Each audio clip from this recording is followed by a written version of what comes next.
Incredible. So, welcome everyone. It would be great if you could have your cameras on, but if you can't for internet reasons, I totally understand. I also do understand that it's 10 a.m. on a Wednesday morning, so it is totally okay. Just share my screen with you. Can you see my PowerPoint? I feel like the uni tutor. Yeah. We can see if you pop it into presentation mode, because we can see your slides on the left. Yeah, that's perfect. Perfect. And there's a message in chat already about access to the evaluation form, so I'll leave that with you both. Beautiful, amazing. So just on access to the evaluation, there's a link at the end of this the slide, but if you have to leave early for any reason, just pop something in the chat, and that way I can quickly X out of the presentation and put the link in the chat for you. So my name is Malaz. It's really lovely to be here with you today. And we're going to be doing some revision for legal studies. So the way that we're looking for this to work is I'll go through all of the 4 units, and I've got some practice questions with sample answers in there as well, and I'll probably have a talk through that. Great, so we're going to, so my name is Malaz, and just for you to know, very quickly, at the top left-hand corner of every slide, it says KK, the number, and then a bit of a description about the key knowledge point. I've done that for each area of study. So for each slide, there's a corresponding key knowledge point, and then that's for the unit. So you'll be able to find that in the study design easily as well. But first, I'd like to acknowledge the traditional custodians of the land that I am on today. So I'm in Melbourne on the land of the Kulin Nation, and I pay my respects to elders past, present, for they hold the memories, the tradition, the culture, and the hopes of Aboriginal and Torres Strait Islander peoples across the nation. Great. So we'll start with the criminal justice system, so Unit 3, AOS 1. So one of the principles of justice you're going to keep coming back to for Unit 3. My biggest tip for you would be to, I say memorize, but understand each principle of justice fairly well. And if you know it really well and you know the examples of it, then you can bring that across Unit 3 AOS 1 and Unit 3 AOS 2. So when we're looking at fairness, we're looking at the treatment or behaviour without favoritism or discrimination, and we're looking for a system that's going to be free of bias or injustice. So practically, that means that people should be able to understand their core processes. Everyone is entitled to a fair hearing by an impartial third party, so a judge or a magistrate.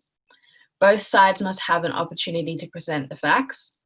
The persons accused of the wrong conduct must be given opportunities to know the charges being made against them.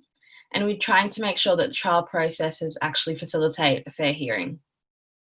And again, we're making sure that the accused party can present their defence case and disprove the prosecution's case. When we're looking at equality, we're looking at everyone is equal before the law, so that the rule of law, that no one is above the law. Everyone should be treated equally, regardless of different personal characteristics or beliefs. Everyone should have an equal opportunity to present their case. The processes should be free from bias or prejudice, and equal application of the law for both parties. In terms of access, all people should be aware of their right to take a matter to court, a tribunal, or other dispute resolution body, and have equal access to those legal bodies. So in the criminal justice system, we're looking at people having access to legal representation, people understanding their legal rights, and people having resources they need to pursue their case. So while equality and fairness lie within the system, so it's trying to make sure that the trial and the judges are free from bias and things like that, access really relies on people being able to access information, people being able to access education, people being able to access assistance. So the things that supplement the criminal justice system but exist outside of the court. So the key purposes of the criminal justice system is to decide whether an accused person is guilty of an offence. And the word accused is really important here. We don't use defendant in the criminal justice system. I might slip up occasionally through these slides, but best you always have to use accused, because it's not their job to defend themselves, and we'll get to that in a second. And then if they are found if they are found guilty, then it's the responsibility of the court to impose a sanction. So we've got two parties in criminal cases, and that's the state and the accused. So the state is the representation of the government by a criminal prosecutor on behalf of the people, also known as a prosecution, and the accused, so the person or institution that has allegedly committed the offence. So we need to know the difference between summary offences and indictable offences. So summary offences are minor offences that are heard in the Magistrates Court. The final hearing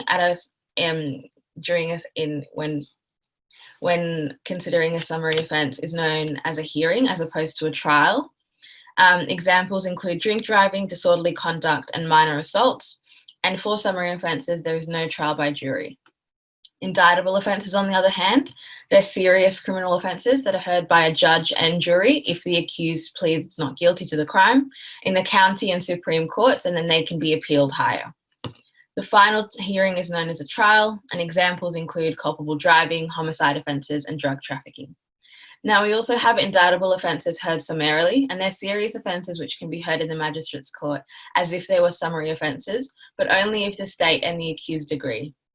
So there are several indictable offences that can be heard summarily, but the reason why we have this option is that the accused may select to have their case heard as a summary case because it's cheaper and it's less time consuming than a trial. And the maximum penalty that can be handed down is also far less by a magistrate than if it was heard in the Supreme or County Court. So when we look at criminal justice, we look at the degree and extent to which a case must be proved. And in this case, we've got the burden of proof, and that refers to the responsibility of a party to prove the facts of the case. In criminal law, this lies with the party bringing the case, and in criminal cases, this is a prosecution. In a few cases of self-defense, the burden of proof may be reversed, and then it will be the responsibility of the accused to prove the facts to their own self-defense claim. But in most cases, it's the prosecution's burden of proof. The standard of proof refers to the strength or evidence or degree to which a case must be proven. And in a criminal case, the prosecution must prove that beyond a reasonable doubt that the accused is guilty, meaning that there is no doubt that they committed the crime. We've also got the principle of the presumption of innocence, and that is that every person accused of a crime is innocent until proven guilty. So it was a common law right, but is now guaranteed by the Charter of Human Rights and Responsibilities Act. The presumption of innocence is upheld by the implementation of bail, where we think that we're not going to assume everyone is guilty, and that's why we allow people to post bail. We take in a number of different circumstances.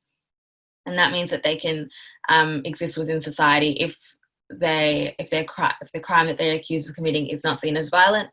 Bail can be refused, but it's one of the ways that we try to implement and uphold this presumption of innocence. We also try to uphold it through the high standard of proof that is required to reach a guilty verdict. And we also try to uphold it by this right of the accused to remain silent. So as someone who's presumed innocent, we don't require the accused to prove their innocence to the jurors or the judge. That's why that burden of proof lies with the prosecution. So now we're going to move on to the rights of an accused. So there are three rights that an accused has that we study in legal studies. So the first one is the right to be tried without unreasonable delay. So the Human Rights Charter states that a person charged with a criminal offence is entitled without discrimination to a guarantee that they'll be tried without unreasonable delay. This means that an accused is entitled to have their charges heard in a timely manner, and that it acknowledges that delays may occur in the criminal justice system, but only if they're considered reasonable. So this right is without discrimination, which means that regardless of a person's prior history or personal attributes, we're going to be trying to uphold that right equally for everyone. The second right that we look at is the right to a fair hearing, and that entitles a person charged with a criminal offence to have the charge decided by a competent, independent and impartial court after a fair and public hearing. So the two components of that is that they must be competent, independent and impartial court. So we're looking at the judges, and again, this is where the principles of justice come in, so being free from prejudice and bias. And the hearing must be fair in public. The last right of an accused is the right to a trial by jury. So a person charged with an indictable offence who pleads not guilty is entitled to be tried by their peers. So that's can be found in Section 80 of the Constitution, and it's a Commonwealth indictable offence. So this right does not apply in every single circumstance, just given the fact that it has to be a Commonwealth indictable offence. Although state legislation may require that jurors are indicted for certain crimes, we only look at it through the lens of Commonwealth indictable offences. So a practice question that you might get is, for each of the rights of the accused, identify and explain which principle of justice is achieved by upholding this right. I would really recommend that you have a go at doing these, and I'll talk about questions at the end. But I've just given you an example of one and how a marker might go about this. So you'd have 1 mark for identifying a principle of justice, and then 1 mark for linking it, and then 1 mark for linking it to a right of the accused, and you do that 3 times to get your 6 marks. So an example might be, an accused's right to be tried without unreasonable delay upholds fairness as a principle of justice. So regardless of prior history or personal attributes, all people accused of a criminal offence are entitled to a guarantee that they will be tried without unreasonable delay. The right recognises that there may be a delay in criminal hearings, however, it must not be unreasonable. And then this right is applied to each case individually and accounts for any individual differences and is therefore equitable in nature. Now, it might seem like quite a long question. I would accept any of the red parts. So with the principles of justice, it's not enough to say this upholds fairness and not linked to one of those examples that we had. That's the key to dealing with principle of justice questions. So now we're going to move on to the rights of victims, including the right to give evidence as a vulnerable witness, to be informed about the proceedings, and to be informed of the likely release date of the accused. So a victim in criminal law is anyone who has suffered indirectly or directly as a result of the crime. So there are certain principles that are set down in the Victims' Rights Charter that provide certain protections to victims to ensure that, it aims to ensure that we're not inflicting further harm upon victims when we're bringing them as witnesses in criminal cases. We acknowledge that there is a degree of harm, but we try to minimise that as much as possible. So victims may include a family member of a person who has died as a direct impact of the offence, a family member of a person who is under the age of 18 and is incapable of managing their own affairs, or someone who perhaps has a mental impairment and suffered an injury, a child, so children under the age of 16, and anyone who has suffered directly as a result of a criminal offence. We also have 2 different types of witnesses in this section. So we've got vulnerable witnesses, who are people who are required to give evidence in a criminal case and is considered to be impressionable or at risk. So that's quite a broad category, but it allows us to protect people who perhaps have been victims of violent crimes or are young and have to give evidence in a court scenario.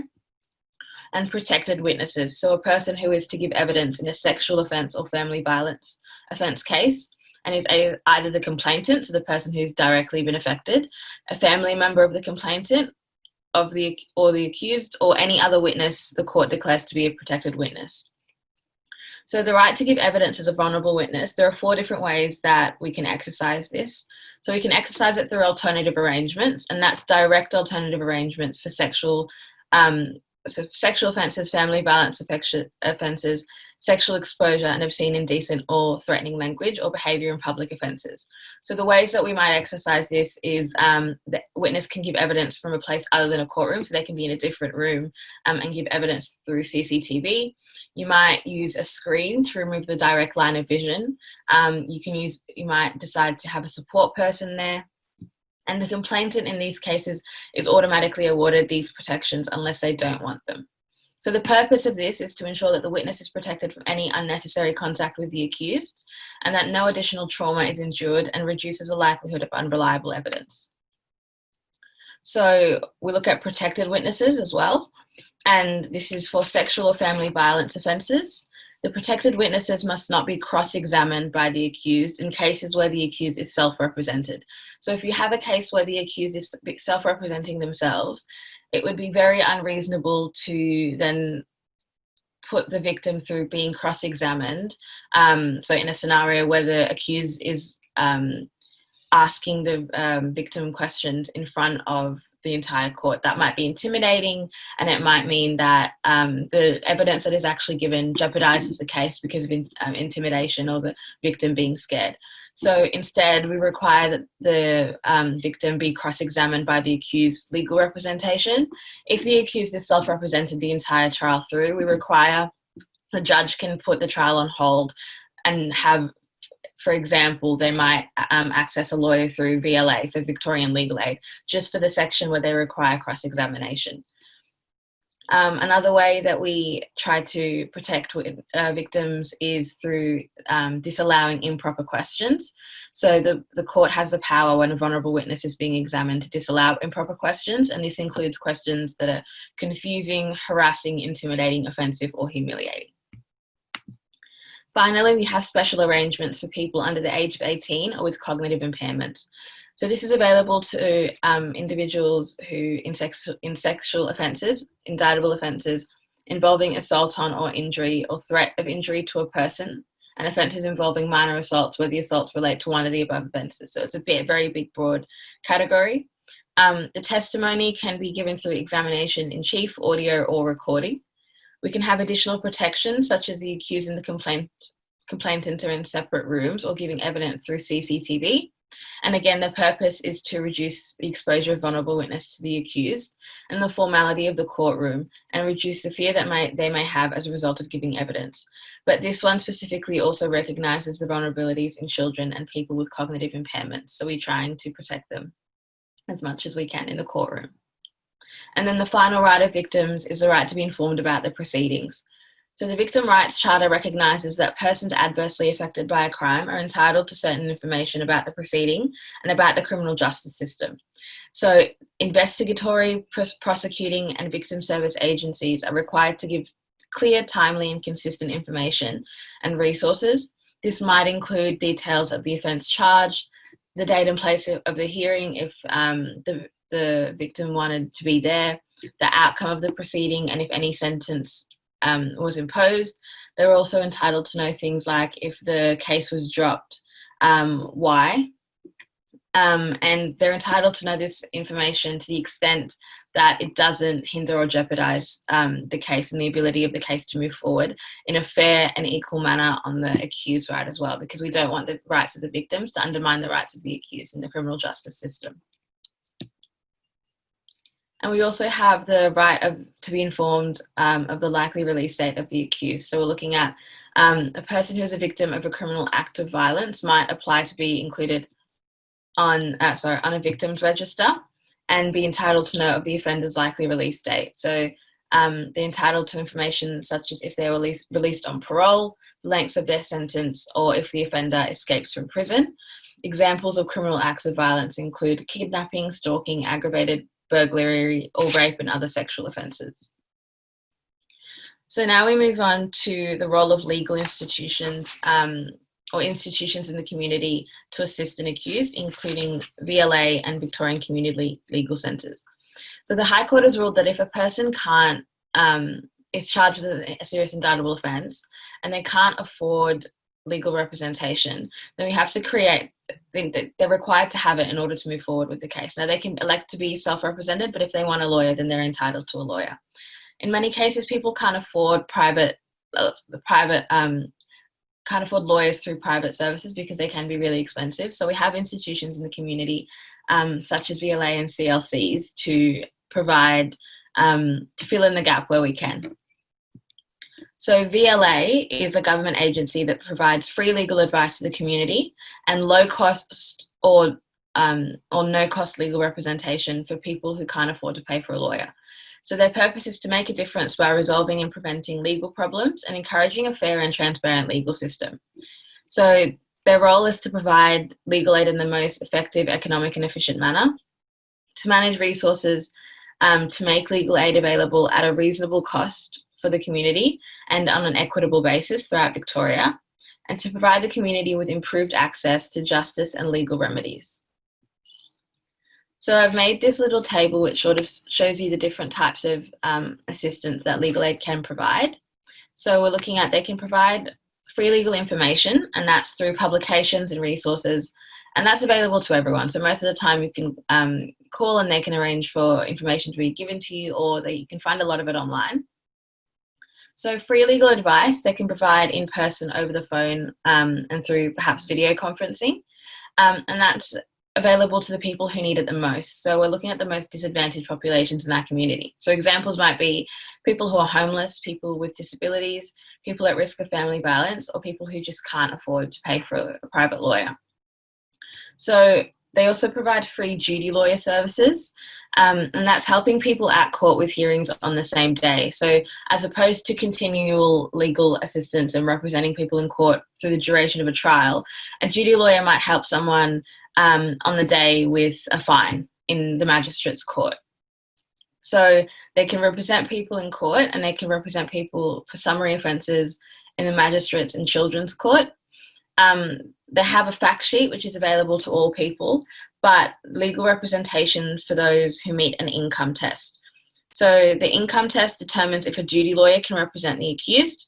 If the accused can produce a Centrelink benefit card or pensioner's concession card and sign a declaration which shows they have limited income, then they may pass the income test and gain the assistance of a duty lawyer. Now, VLA can also provide a grant of legal assistance, and that's legal advice, helping the accused resolve the matters in dispute, preparing legal documents. That's more that ongoing representation. And it's also merit-based, but for those who pass a means test. So a means test takes into account a person's income and assets. If VLA denies the accused a grant of legal assistance, they can apply to have the decision reviewed by an independent reviewer. So you can appeal, they have a system where they can appeal it. So it aims to try and make sure that no one falls through. Now, community legal centres, they're independent organisations within the community that provide free legal services, including advice, information, and representation. So we have generalist CLCs, which provide broad legal services to people in a particular geographical area, for example, Fitzroy Legal Service. And we also have specialist CLCs who focus on particular groups of people or an area of law. So for example, youth law provides services for those under the age of 25. So CLCs can provide duty lawyer assistance and legal casework, including representation and assistance, but it's on a more limited framework just because they're not government funded. Some of them are, but most of them rely on their own independent means. So it means that their criteria for accepting people is a lot smaller. So they might consider the type of legal matter the person needs help with. CLCs are unlikely to represent someone going through a Supreme Court case. They want to look at if other assistance is available. If they think that you're more likely to get a grant of legal assistance from VLA, they will pass you on to VLA. If you have a good chance of success, like can they win the case, and thus make sure that their efforts and resources aren't going to be wasted. So resource allocation is really important. Can the accused manage without help? Is it a case where if they give them a fact sheet and talk them through it in person, will they be able to deal and navigate through the Magistrates Court without them? And if they're actually available to assist at that period of time. So similarly, I made a little table for this. So it just covers the different types of information that CLCs can provide. So again, for duty lawyer assistance, we're looking at urgent matters that are going to be able to be completed in a day. And legal casework, it's rarely for criminal matters. Each CLC has its own eligibility requirements, but they are capable of providing people with that type of assistance.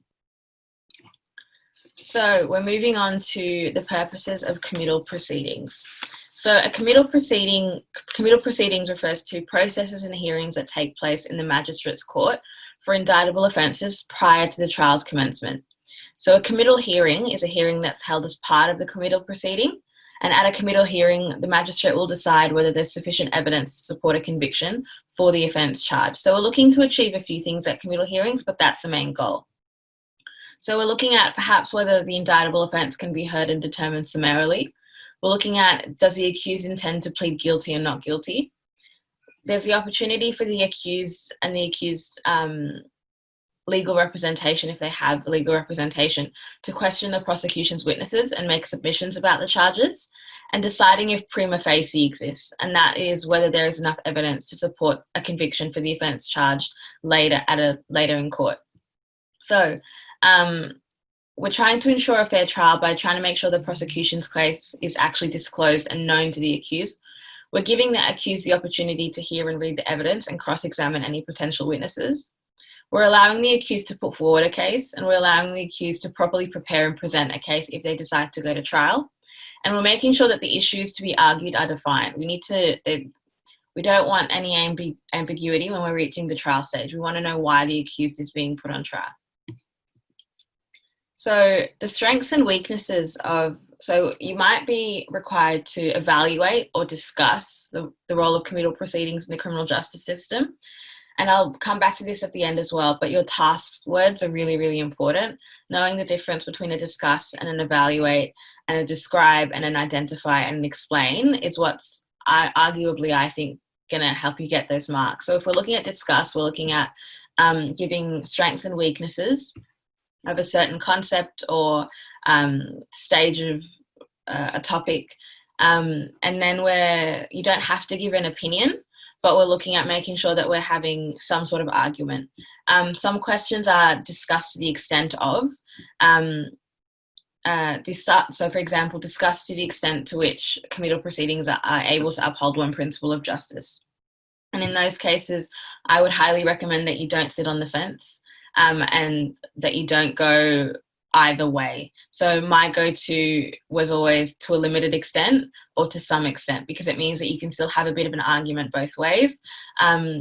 If you argue to a great extent, then it means that you're not having a lot of opportunity to bring in weaknesses, and that can make your answer a little bit unbalanced.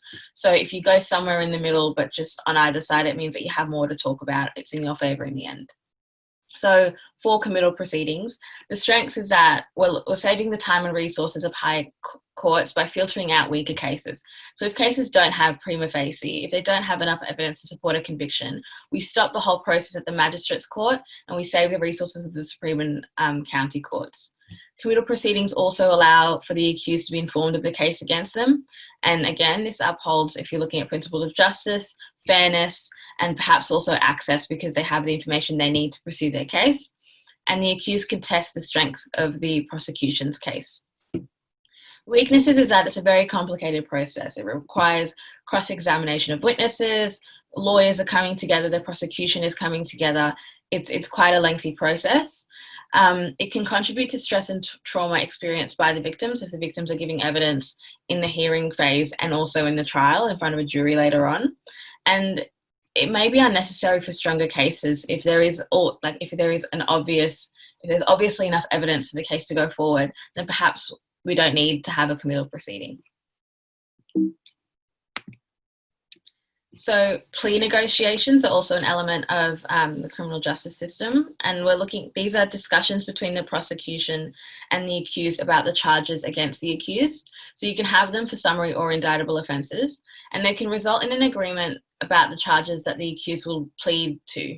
So it might be that they plead to fewer charges, so a lower number of charges, or lesser charges. So charges where the maximum penalty is now decreased. So we might go from murder in the first degree to homicide, to involuntary manslaughter. So it can go down, or the number can decrease as well, depending on the pleadings.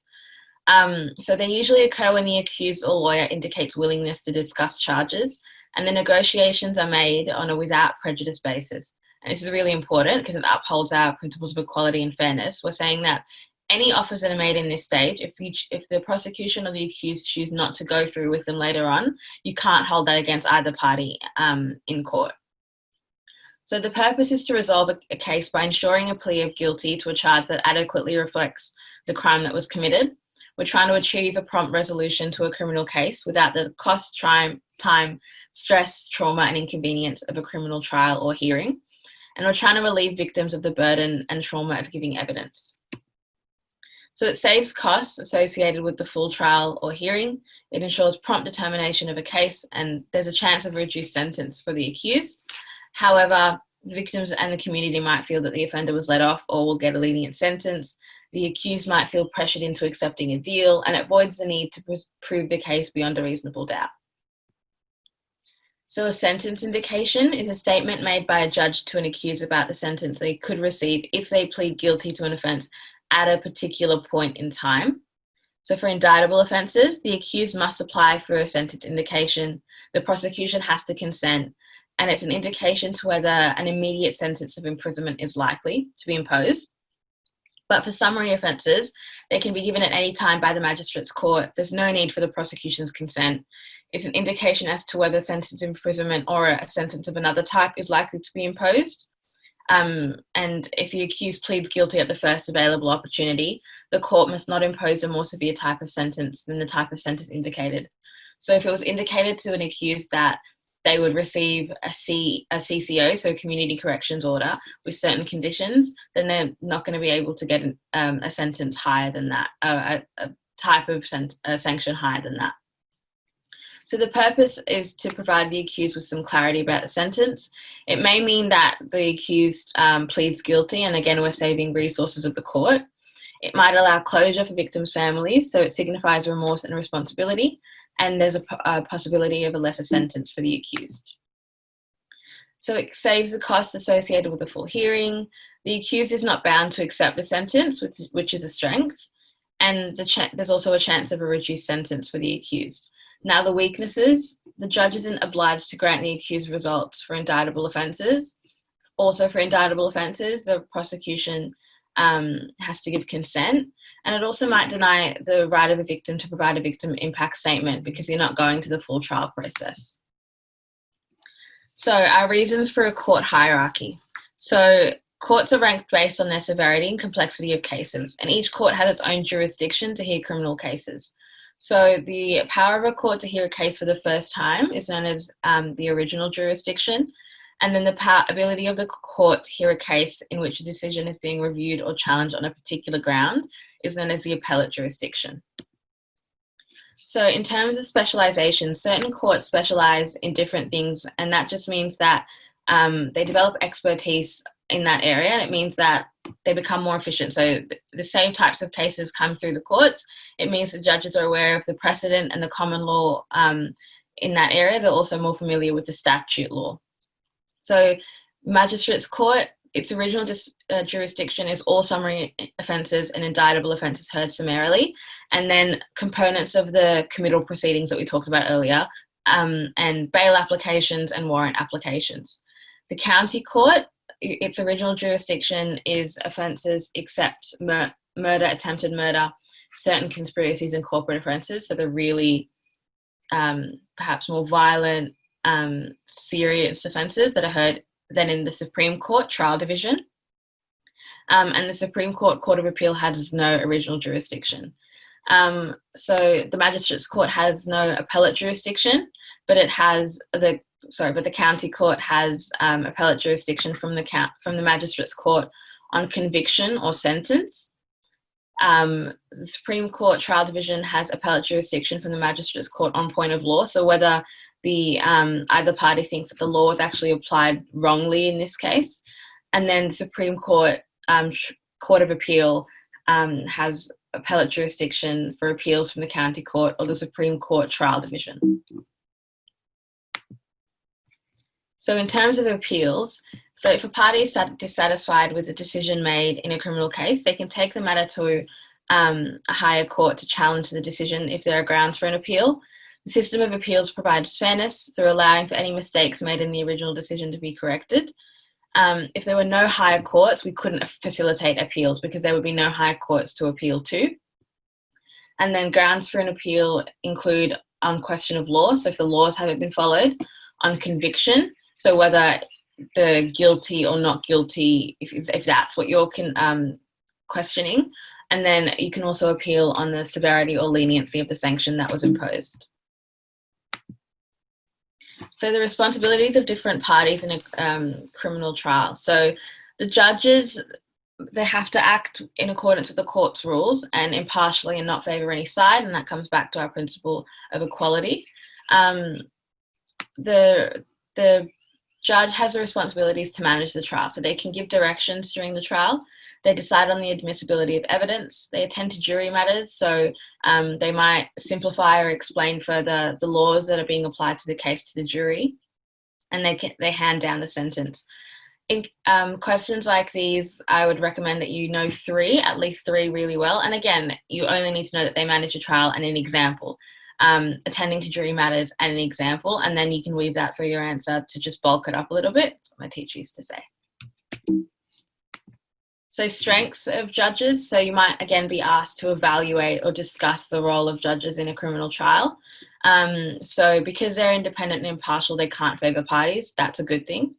Parties are exempt from prejudice, which aims to ensure a fair hearing, and the rules of evidence and procedures are applied equally to both parties. Now, weaknesses: expertise of the judge might be underutilised, despite being the most experienced party. Their passive role prevents them from assisting poorly represented parties, and they've been criticised for their conservative nature. So they might stick to precedents that have been set prior by perhaps lower courts, and we'll get to that later on. And it just might mean that the decisions that are made perhaps aren't being based on the case, but just on the fact that judges don't want to change law. So for a jury, so there are 12 jurors that are impaneled in criminal cases, and their responsibilities are to be objective, so unbiased, open-minded, put aside and not even have preconceived notions, listen and remember evidence, understand the directions and summing up, and then deliver a verdict. So again, I'd say remember at least 2 or 3 of those and be able to give a few examples. Remembering 3, you'll only, in my experience, I've never had to have answer a question where I've had to provide more than 2 roles of any of the parties, but knowing 3 just you're playing safe. Again, strength, so the impartiality, so this idea that they're randomly selected from the community. They're provided trial by peers, so you're not being judged by people who are higher than you in society when you think of the role of judges, but it's people who are just ordinary people, and it allows for public involvement in the trial process. However, the selection and empanelment process is not necessarily a true cross-section of the community. Jurors can be disqualified, ineligible, and excused. So there's the opportunity for either party to sort of form their own ideal jury with what they've got. And the jurors aren't trained, so they can be unduly influenced by skillful lawyers. So things like emotive language might sway jurors one way or another instead of the facts of the case.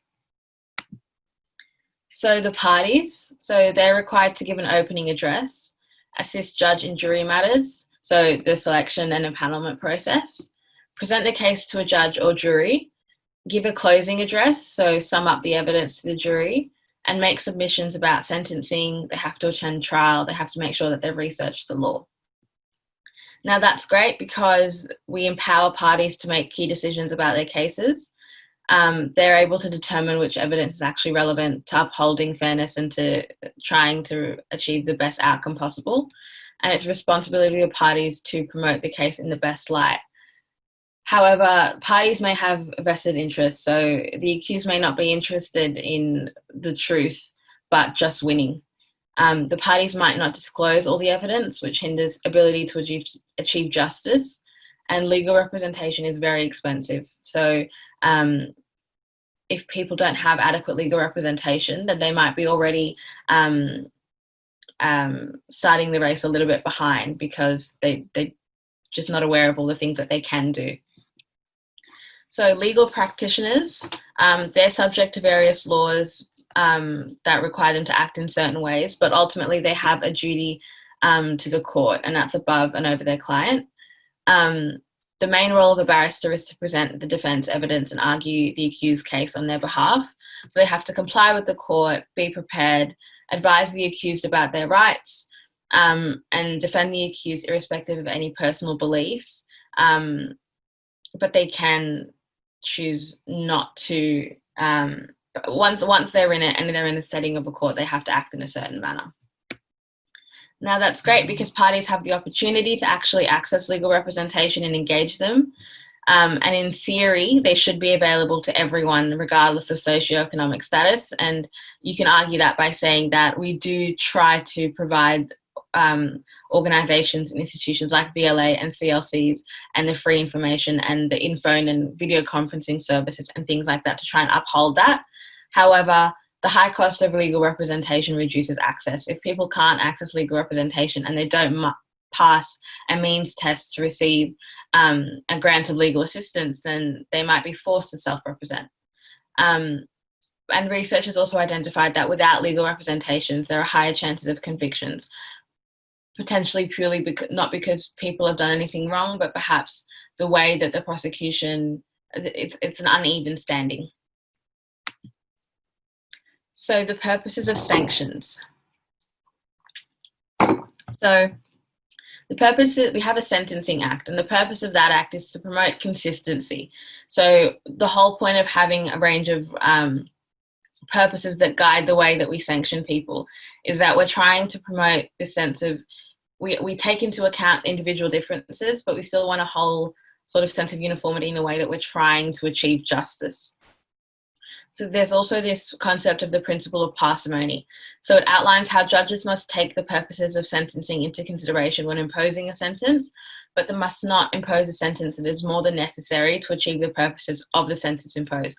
So we don't want to be sending someone to prison for failing to pay a fine, because that's not necessarily proportionate. So we've got 5 different purposes. So one of them is rehabilitation. And this strategy is designed to reform an offender in order to prevent them from committing crimes in the future. The treatment of offender to address underlying reasons for criminal behaviour, and it aims to assist offenders to change their attitudes and behaviours to prevent reoffending. So this strategy recognises that perhaps there are certain factors within society that lead people into offending, and if we can address those, so for example, if we can incorporate a drug and alcohol program into whichever sanction we impose, then that means that there might be a reduced chance of an offender coming back into the criminal justice system for the same reasons. Whether or not that works in Victoria is questionable. We have a recidivism rate, I think it was in the 40s, I think it's 43% or something. So while that is an aim, it's really important to be critical in your answers and highlight it as an aim, not as this is something that all sanctions actually achieve. So punishment is a strategy designed to penalise the offender and show society and the victim that criminal behaviour will not be tolerated. However, the punishment must be fair and equal to the nature of the crime committed, and it relates to this concept of revenge and retribution. So deterrence is the process by which the court can discourage the offender and others in the community from committing similar crimes, and it aims to discourage criminal behaviour. So we have general deterrence. So for example, the existence of, we know that people who commit a violent assault on someone else, there is the very real chance that you will go to prison. So that might act as a general deterrence to the community, which prevents people in the community from violently assaulting people, because they know that prison is a sanction that is somewhere they could end up. Whereas specific deterrence deters and discourages the offender from committing the offence again. So we might sentence the offender in a similar assault case to a slightly high sentence in prison, or we might give them a CCO but also probation in order to specifically deter them from committing the crime again. We also have denunciation, which is a process by which the court can demonstrate the community's disapproval of the offender's actions. And this is sort of the concept that harsher sanctions for violent crimes will make the comment to society that behaviour is not going to be tolerated. And then we also have protection, so a strategy designed to safeguard the community from an offender in order to prevent them from committing crimes. So this, most of the time, is achieved by removing the offender from society by means of a custodial order, so sending them to prison. So the 3 sanctions that we look at in legal studies is fine, CCOs, and imprisonment. So a fine is a sanction that requires an offender to pay an amount of money to the state of Victoria, so it doesn't go to the victim. The court, when giving out fines, the court has to consider the financial circumstances of the offender. So it's not that we're necessarily giving everyone the same fine, but we want to make the the impact proportionate. So giving a fine to a millionaire that's, I don't know, $10,000 for committing a crime is going to mean nothing to them. But for someone who perhaps only makes $500 a week, giving them a fine of $250 is going to make a massive difference. So we want to make sure that we're not overburdening, we're taking individual factors into consideration as well. So in terms of their specific purposes, so we can argue that fines achieve punishment. So we're requiring the offender to pay money to the state and they lose money without getting anything in return. Deterrence, so it can discourage an offender from reoffending. And people know that they're going to have to pay a fine if they're caught committing an act. So that may also discourage people. So for example, my mum refuses to park anywhere that has like if it's anywhere that you could possibly get fined, or she knows, like if she knows her sister's gotten fined in that place, she won't park there because she's afraid of getting that fine. So that can also act as a general deterrence. But she also doesn't like parking in places because she has gotten fined before. So specific deterrence. Denunciation, so we're sending a clear statement from the courts and society that the conduct is unacceptable, and we can try to achieve that by, so the higher the fine, the stronger the disapproval. When we look at the ability of fines to achieve their purposes, though, again, we have to consider the wealth of the offender. So is it going to make a difference to someone who has a significant amount of wealth? Can we actually denounce strong crimes? Can we actually denounce crimes through fines if we know that we have an existence of fines for parking tickets, but a lot of people still get parking tickets? So is that enough? A small fine might not act as a general or specific deterrent. So are we able to deter people in that sense? And is there a more appropriate sanction in perhaps CCOs or imprisonment if perhaps it's a reoccurring thing, that it's not the first fine that someone has had to pay? So a community corrections order is a supervised sentence in the community that includes special conditions. So it gives the offender the opportunity to stop their criminal behaviour and undergo treatment programs or take part in educational, vocational or personal development programs. So basic conditions might include things like no reoffending, reporting and complying with directions given by community corrections officers, letting people know, certain bodies know if you change your address. However, it's important to acknowledge that violating conditions of CCOs can lead to terms of imprisonment. So we talk about how the purposes, the intentions of a judge in sentencing someone to a CCO, in order for people thinking it's the lesser of two evils, we also have to acknowledge how these sanctions can also interweave into each other. So in terms of punishment, limitation of freedom. So the conditions might constrict individuals in terms of what they're able and aren't able to do. However, it may be seen as the easy option within society as well. We can try to achieve rehabilitation by including alcohol and so drug and alcohol programs or education programs or vocational programs. Unpaid community work and complying with conditions may discourage specific offenders from reoffending. However, if people haven't undergone a CCO, they might not understand the severity of it or the conditions that have to be followed, so they might not be deterred. And then in terms of protection, we say, well, the offenders are still within society, which might not protect the community. However, if we require them, if we have curfews, if we create strict conditions, if we require them to work, then it might mean that we're actually distracting the offender, and that might act as enough of a protection measure. So there are pros and cons to it, if you will. And then imprisonment. So the offender is removed from society and loses all their freedoms and liberties to be held in custody with limited freedom and rights. So we have concurrent sentences, which run at the same time as another sentence. So for example, someone who's found guilty of theft and assault and sentenced to 6 months for theft and 2 years for assault to be served concurrently means that they're imprisoned for 2 years because they're served at the same time.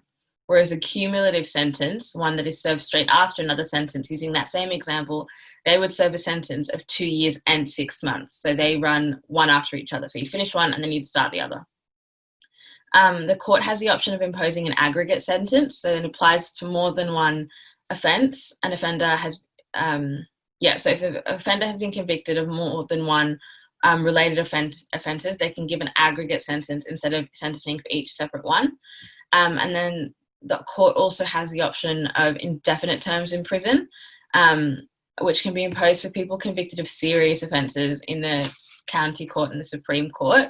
But it doesn't happen often, and it only happens when the offender is a serious danger to the community. They take into account the nature and the gravity of the offence, their character, their prior history, their health, their age, their mental condition, any special kind of circumstances. So it's not a decision that's made lightly, but it is an option there, and that aims to serve that protection factor. So that's where perhaps protection is held over all the other purposes, including rehabilitation, for an example. So in terms of the different purposes, so protection, it physically removes the offender from society, so protecting society from criminal behaviour. However, you're putting lots and lots of different criminals in one system. And for example, you might be putting someone who's a tax evader in the same context as someone who's committed a serious violent offence. And as such, can we guarantee that the safety of all prisoners is held equally? And that brings into question whether or not we value the safety of the community more than the safety of all people, including prisoners. Rehabilitation, prison aims to rehabilitate. Aims, please put that in your answers. Through various programs in hopes of reducing recidivism rates. So there are educational programs that can take place. There are separate prisons, so you can have prisons, so like youth detention centres. You can have, there's a prison in Victoria that is for young people that is very much not like it's not a conventional prison that we see. People have their own rooms, and the purpose of rehabilitation is put over other purposes, or the way that prison has been conveniently seen within society. So there are other options, but rehabilitation can also be woven into the normal quote unquote normal prison structures that we do have. Denunciation, so the fact that imprisonment aims to be that last resort and only used for the most serious offences, really does demonstrate society's disapproval of serious criminal offences. And then for deterrence, we can arguably say that specific deterrence may be achieved as the offender doesn't want to come back to prison. And the possibility of going to prison may deter the general community from committing some similar acts as well. So in terms of imprisonment, we have, sentencing, we have certain factors that are considered. So aggravating factors are circumstances considered in sentencing that can increase the seriousness of the offence or the offender's culpability, resulting in a more severe sentence. So these are things like if during the course of the offence that was taking place, you used a weapon or of violence or explosives. If the victims were vulnerable, so if they were young, if they were old, if they had certain disabilities, cognitive impairments, if the offence occurred on CCO or bail. So we talked about certain factors, the way that the different sanctions could interweave into each other.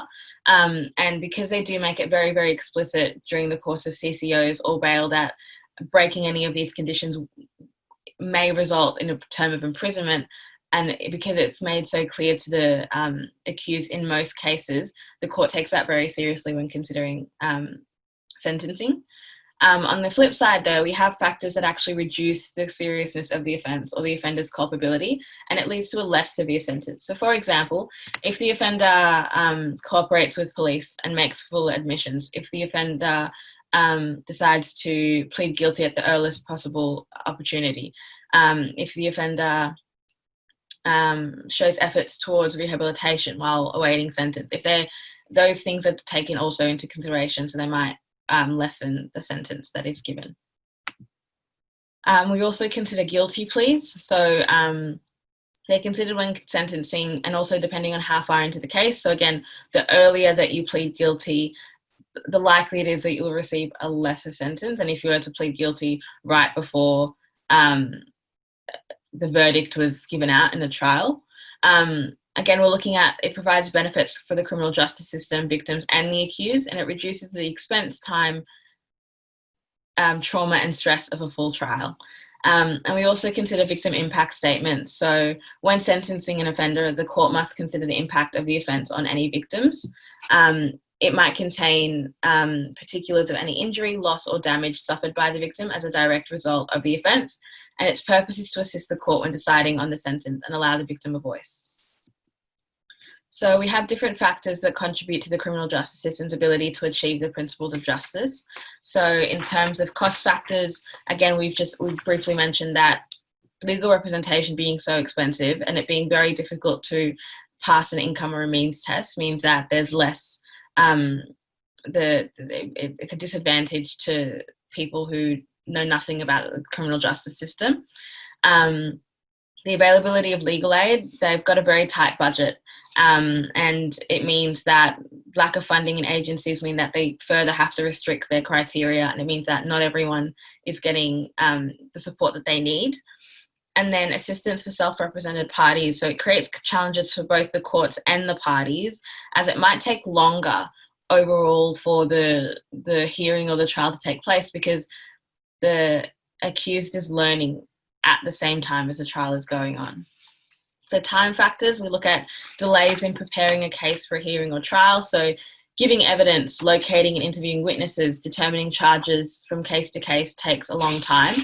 And again, more complicated cases mean that greater resources have to be taken up from the Department of Prosecution, the Office of Public Prosecution as well. Court delays, so waiting for hearing date in court is at times ridiculous. There are people who spend so long in remand, so they're held in custody for so long that by the time they get to their trial process, so it's known as time served. So technically, they would have gotten their court hearing heard, but late to the point where they've already spent 300 days in remand, and that's all because the court just couldn't facilitate a hearing. Plea negotiations and sentence indications, this is a positive aspect of the time factors. So the availability of those two practices has actually helped the court in addressing delays. The fact that people can plead guilty earlier means that we're not taking all the resources of a full trial. And yet the Court of Appeal has now required parties to have more detailed and uniform paperwork. So it means that things are just getting through the higher courts a little bit faster. Now, cultural factors. So there are various ways that we do things in the Western legal system that don't actually sync with how different communities do things. So for example, language barriers. So we do everything in English, but requiring people to have translators and the use of interpreters might mean that it takes a lot longer. We also talk about lack of understanding of court procedures. So people might not understand why we're telling the same story over and over again as a victim in a court, as a victim in the police station, as a victim in the pre-trial proceedings. It might make people feel like the court and the prosecution sees them as unreliable. And then we've also got the provision of the Curie Court, which aims to provide a culturally appropriate and relevant justice service, but it's only a sentencing court. So you can't have cases heard through that. By that point, you have either pled guilty or been found guilty. So we look at recent reforms and recommended reforms. My biggest advice to you is pick the same ones. So for example, and we'll go through it together, but across this area study and the next area of study, a lot of things talk about VLA. Across this area study and the next area study, for example, we'll quickly go through it, but in cultural factors, the Curie Court is both a recent reform and a recommended reform. Make it easier for yourselves. Pick one thing that tends to be replicated across a few different things. Memorize, understand, learn that one thing, and you can transfer that across different questions. It's going to save you time at the end. So we won't go through these too in depth, but a recent reform, I've kept all the information here. And then the last couple of dot points are sort of strengths and weaknesses if you have to give a discuss. response. So recent reform for cost was there's now greater access to legal services in the Hume-Goulburn area, and the recommended reform was increased funding for legal assistance. The recent reform for time was they recently removed the time limit for jury deliberations. The recommended reform, and again, these are options of one of many. The textbook says a lot. These are just examples of one that you could use. Recommended reform is that the abolition of committal proceedings. Recent reform is for cultural factors, expansion of the Curie Court. Recommended reform is continued focus and expansion of the Curie Court. Make your life easier, please. Okay, got to the end of the first area of study. We'll quickly, won't zoom, but we'll go through the next one. A lot of the, just briefly, a lot of the, so for Can you hear me, sorry? Yeah. Sorry, just while I have you, do you mind if I just jump in for 2 minutes? Oh, for sure, yeah, sorry. Sorry, I know you have a lot to get through today. Hi everyone, my name's Rachel Curtis. You probably know me, but I'm the program coordinator at Skyline, and I also want to say a huge thanks to Malaz for this awesome session. I've been listening in and she's doing a great job. I'm sure you're sitting in this session, A, because you're completing legal studies, and B, you're probably thinking about studying law next year. So I wanted to tell you about an event that Skyline's hosting. It's a networking and careers pathway session for students who are interested in law or perhaps currently studying law. The reason why this is such an important and exciting event is we're going to have representatives there from Lander and Rogers and Clayton Utz, which is some of Australia's biggest law firms. We'll also have a Supreme Court judge who's in the criminal system, who will be able to talk to you and share their expertise. I'll also be sitting on the panel myself because I'm a 4th year law student and will be able to tell you firsthand what it's like to study a Bachelor of Law at university. So if you are interested in coming along, I'm going to pop the Facebook event in the chat. It is running on Monday night via Zoom, and it's going to be from 5:30 until 6:30 p.m. This is an awesome opportunity to get in front of some really important senior associates and really powerful people. And as mentioned, you might have the opportunity to develop a mentorship arrangement with them, or perhaps even work experience later on. If you have any questions, just quickly pop it in the chat now. And as I said, I'll link the Facebook event too. Please click going, and hope to see you on Monday. Thank you, Malaz. Beautiful. There's also a link at the end of the slide. So if you decide to think about it, it's at the end of the slide. You can sign up online as well. Beautiful. So we're quickly going to move on to the civil justice system. A lot of the concepts are transferable, I was just saying. So the roles of the parties might differ, so the roles of the personnel, so judges, juries, legal practitioners and parties might differ a little bit, but things that you can carry across are the strengths and weaknesses. So yeah, so I'd probably say that a lot. I'm trying to make it easier for you. A lot of the things are transferable. Try not to learn the same things 3 times thinking that they're different when you can learn it once and just bring it across the whole unit. Beautiful. So we'll start again. So again, the key knowledge points are just up the top, and we've started again from 1 for the next area of study. So again, we're looking at fairness. So fair processes and trials. We're making sure that people are understanding court processes, able to participate in hearings. Hearings and processes should be conducted with procedural fairness. Equality, again, both parties are being treated equally before the law. Both parties have the opportunity to present their case. Impartiality of judge and jury. And then access.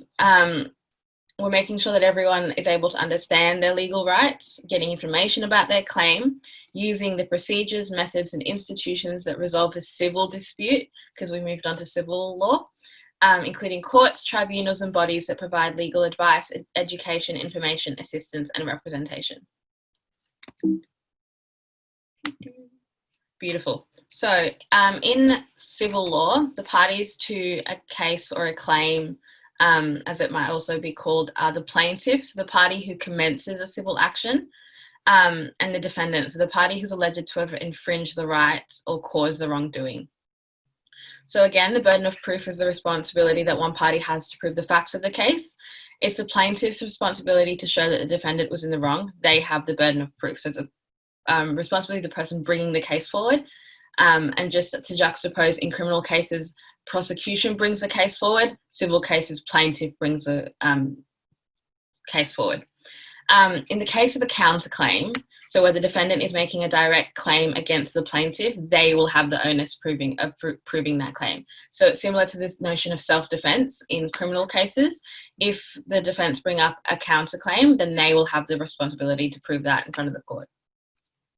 The strength of the evidence needed to prove the case is the standard of proof, and in civil cases, this is on the balance of probabilities. So the party must prove that they are most likely in the right, and the other party is most probably in the wrong. So that it's the standard of proof arguably is to a lesser degree or extent than in criminal cases, because the sanctions or the repercussions in criminal cases are a lot more serious and have a lot more of a harmful impact if you get it wrong than they are in civil law. We also have this concept of a representative proceeding, also known as a class action. So it's initiated by a group of 7 or more people who have a claim based on the same or very similar material facts. So the claim is brought to the courts by one plaintiff on behalf of the group. Benefits of this is that the group members share the costs. A litigation funder may be prepared to fund the class action on behalf of the people who have suffered loss, and then they do this in return for a percentage of the settlement. It's an efficient way of dealing with the number of claims. Instead of dealing with 7 individual cases, you deal with one class action and you hear 7 different people, for example. And people can pursue civil actions that they might not have been able to do otherwise if they were on their own. However, not every individual has the opportunity to speak and present their individual case. There's also a lack of decision-making control if you're not the person that's like the head, what is it called? If you're not the primary plaintiff. And then there's also that the legitimate claims of other class members can be hurt if you have individuals' claims who aren't as strong as everyone else's. So there are both strengths and weaknesses. So we also look at the factors to consider when initiating a civil claim. So negotiations, we want to do that before or during or just before a decision is given. You can do it, but preferably we want to do it before, because then we save the resources and the time of the courts. So they're informal discussions between 2 or more parties in dispute. They try to come into an agreement about how to resolve the dispute. The parties can interact directly or with legal representation. It's great because the parties also have outcome over the control, so the decision is imposed on them by a judge. And the parties might be more willing to accept an outcome that they helped come to in the process of. We also consider costs. So we want to make sure that plaintiffs are aware that there are a lot of costs that come as a result of initiating a claim in the civil justice system. So hiring legal representation, disbursement, so out-of-pocket expenses, other than legal fees involved in the part of a case, adverse cost orders. So the reality that if you do not succeed, you might be ordered by the judge to pay the cost of the other parties, the cost of them taking, of coming to court as a result of your claim. So we want to make sure that parties are aware of that before they initiate a claim. Limitations of action. So restrictions are placed on the time within which a civil action can be commenced. Plaintiffs have until a certain time to bring the action to court, and once the period has passed, the defense may be able to raise the defense. Defendant may be able to raise the defense that the plaintiff is out of time. So the rationale behind this is that the defendant doesn't have to face an action after a significant period of time. Evidence is not lost and people can still remember what happened. And we're trying to encourage that disputes are resolved really quickly to promote social cohesion. So an example, I would recommend that you know at least one. So for example, I think currently the limitations of actions for defamation cases are 1 year. Yeah, the time period is 1 year. There might be exceptions, but you don't need to know the nitty-gritty. Just have an example. It gives the impression that you know a lot more than you will know all of this, but it just makes your answer look a little bit nicer. Scope of liability. So before initiating an action, the plaintiff must determine who are the possible defendants and to what extent they may be liable. So it might be that even if the defendant is found liable, they're only liable for a part or a portion of the plaintiff's loss or damage. You might have different possible defendants, so employers through the principle of vicarious liability. So employers might become liable for the actions of their employees. You might have insurers, so they might, once people enter an insurance claim with a company, they might be the people who are responsible, as opposed, you might interact with them as opposed to interacting with an individual. And persons involved in wrongdoing. So they're the principle of accessorial liability. So you might aid or abet, you might induce or urge someone in wrongdoing, you might directly or indirectly contribute to a wrongdoing, you might conspire with others. So these are all factors that need to be considered. And enforcement issues. So civil claims usually aim to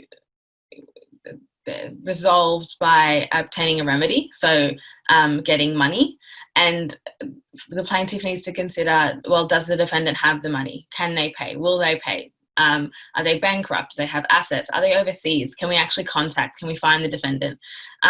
If the court hands down the decision for the defendant to pay a remedy to the plaintiff, then if they don't comply with the order, then there are measures that can be taken. So the court can order the defendant's employer to pay amounts at a regular time. But these are all things that have to be considered before initiating a civil claim. So we have different bodies that might assist us in resolving disputes that exist outside of the courts. One of these is Consumer Affairs Victoria, which is Victoria's consumer affairs regulator and a business unit of the Victorian Government's Department of Justice and Regulation. So its purpose is to advise the Victorian Government on consumer legislation, provides information and guidance to educate people about consumer laws, and enforces compliance with consumer laws. It provides consumers and traders, landlords and tenants with a dispute resolution process. It can help settle disputes efficiently and constructively without any cost. They use conciliation as their main dispute resolution method, and we'll go into that a bit soon. But the main thing is that it exists outside of the courts. It requires people to come together, and it's a bit more of we're taking factors like cost into consideration. So whether or not someone might use CAB we consider whether it's within CAB's jurisdiction. So they are limited to assisting disputes within its jurisdiction. So the supply of goods and services, residential tenancies, owners, corporations, and retirement villages. Whether the case is likely to settle. So if there hasn't been any delay in the complaint being brought to CAB, the person complaining hasn't contributed to the dispute through inappropriate behaviour, if the parties are actually willing to try and have a conversation and try to come to a conclusion, and whether there are other or better ways to resolve the dispute. So can they resolve it themselves through negotiations? Is it best resolved through the courts? Is the matter too big or too complex for CAB? So these are all factors that we consider when considering whether or not CAB is appropriate. Strengths and weaknesses. So we look at conciliation is a free service and it's accessible to all Victorians. Now, we say that with caution. There might be individual circumstances, but that's the aim of it. The idea that the agreement is reached by the parties means that they're more likely to be accepting of it. And the process is informal, which might remove the anxieties associated with the courtroom. However, the weaknesses is that it has no power to enforce or require decisions to be legally binding unless the parties decide to enter into a deed or a term of settlement, which then becomes legally binding. We can't compel parties to participate in conciliation in a positive manner. It really depends on whether or not they want to do it or not. And the informal nature may mean that parties actually fail to take it as seriously as they should. We also have Vcat. So Vcat is a dispute resolution body which deals with a limited area of law and builds up expertise in that area. So again, we're intending for it to be less formal than the courts, cheaper and more efficient. We've got 4 divisions of Vcat, so administrative, civil, human rights, and residential tenancies. And this just helps streamline claims where they need to be heard.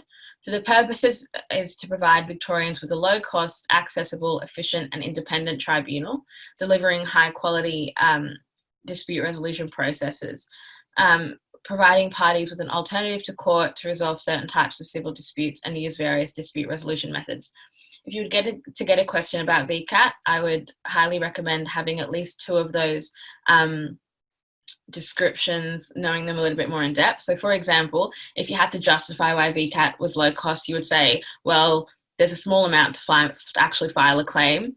Healthcare card holders are treated differently to, say, corporations, so we're taking into account individual differences. You don't have to go through pre-trial procedures. There's no hearing fees for claims under 15K. You would have a few descriptors, and that'll help you bulk up your answer and make it you'll be able to describe the roles of Vcat more efficiently. The strength is that it is normally cheaper than the courts, just for the reasons that we've just listed. It also provides an informal atmosphere, and the parties are encouraged to reach a resolution between themselves. And Vcat refers the matter to mediation before having a final hearing.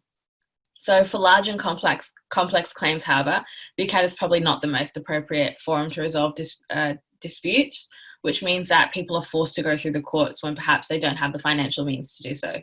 It might be, again, too informal, and some parties may feel ill-equipped to deal with the lack of formal procedure.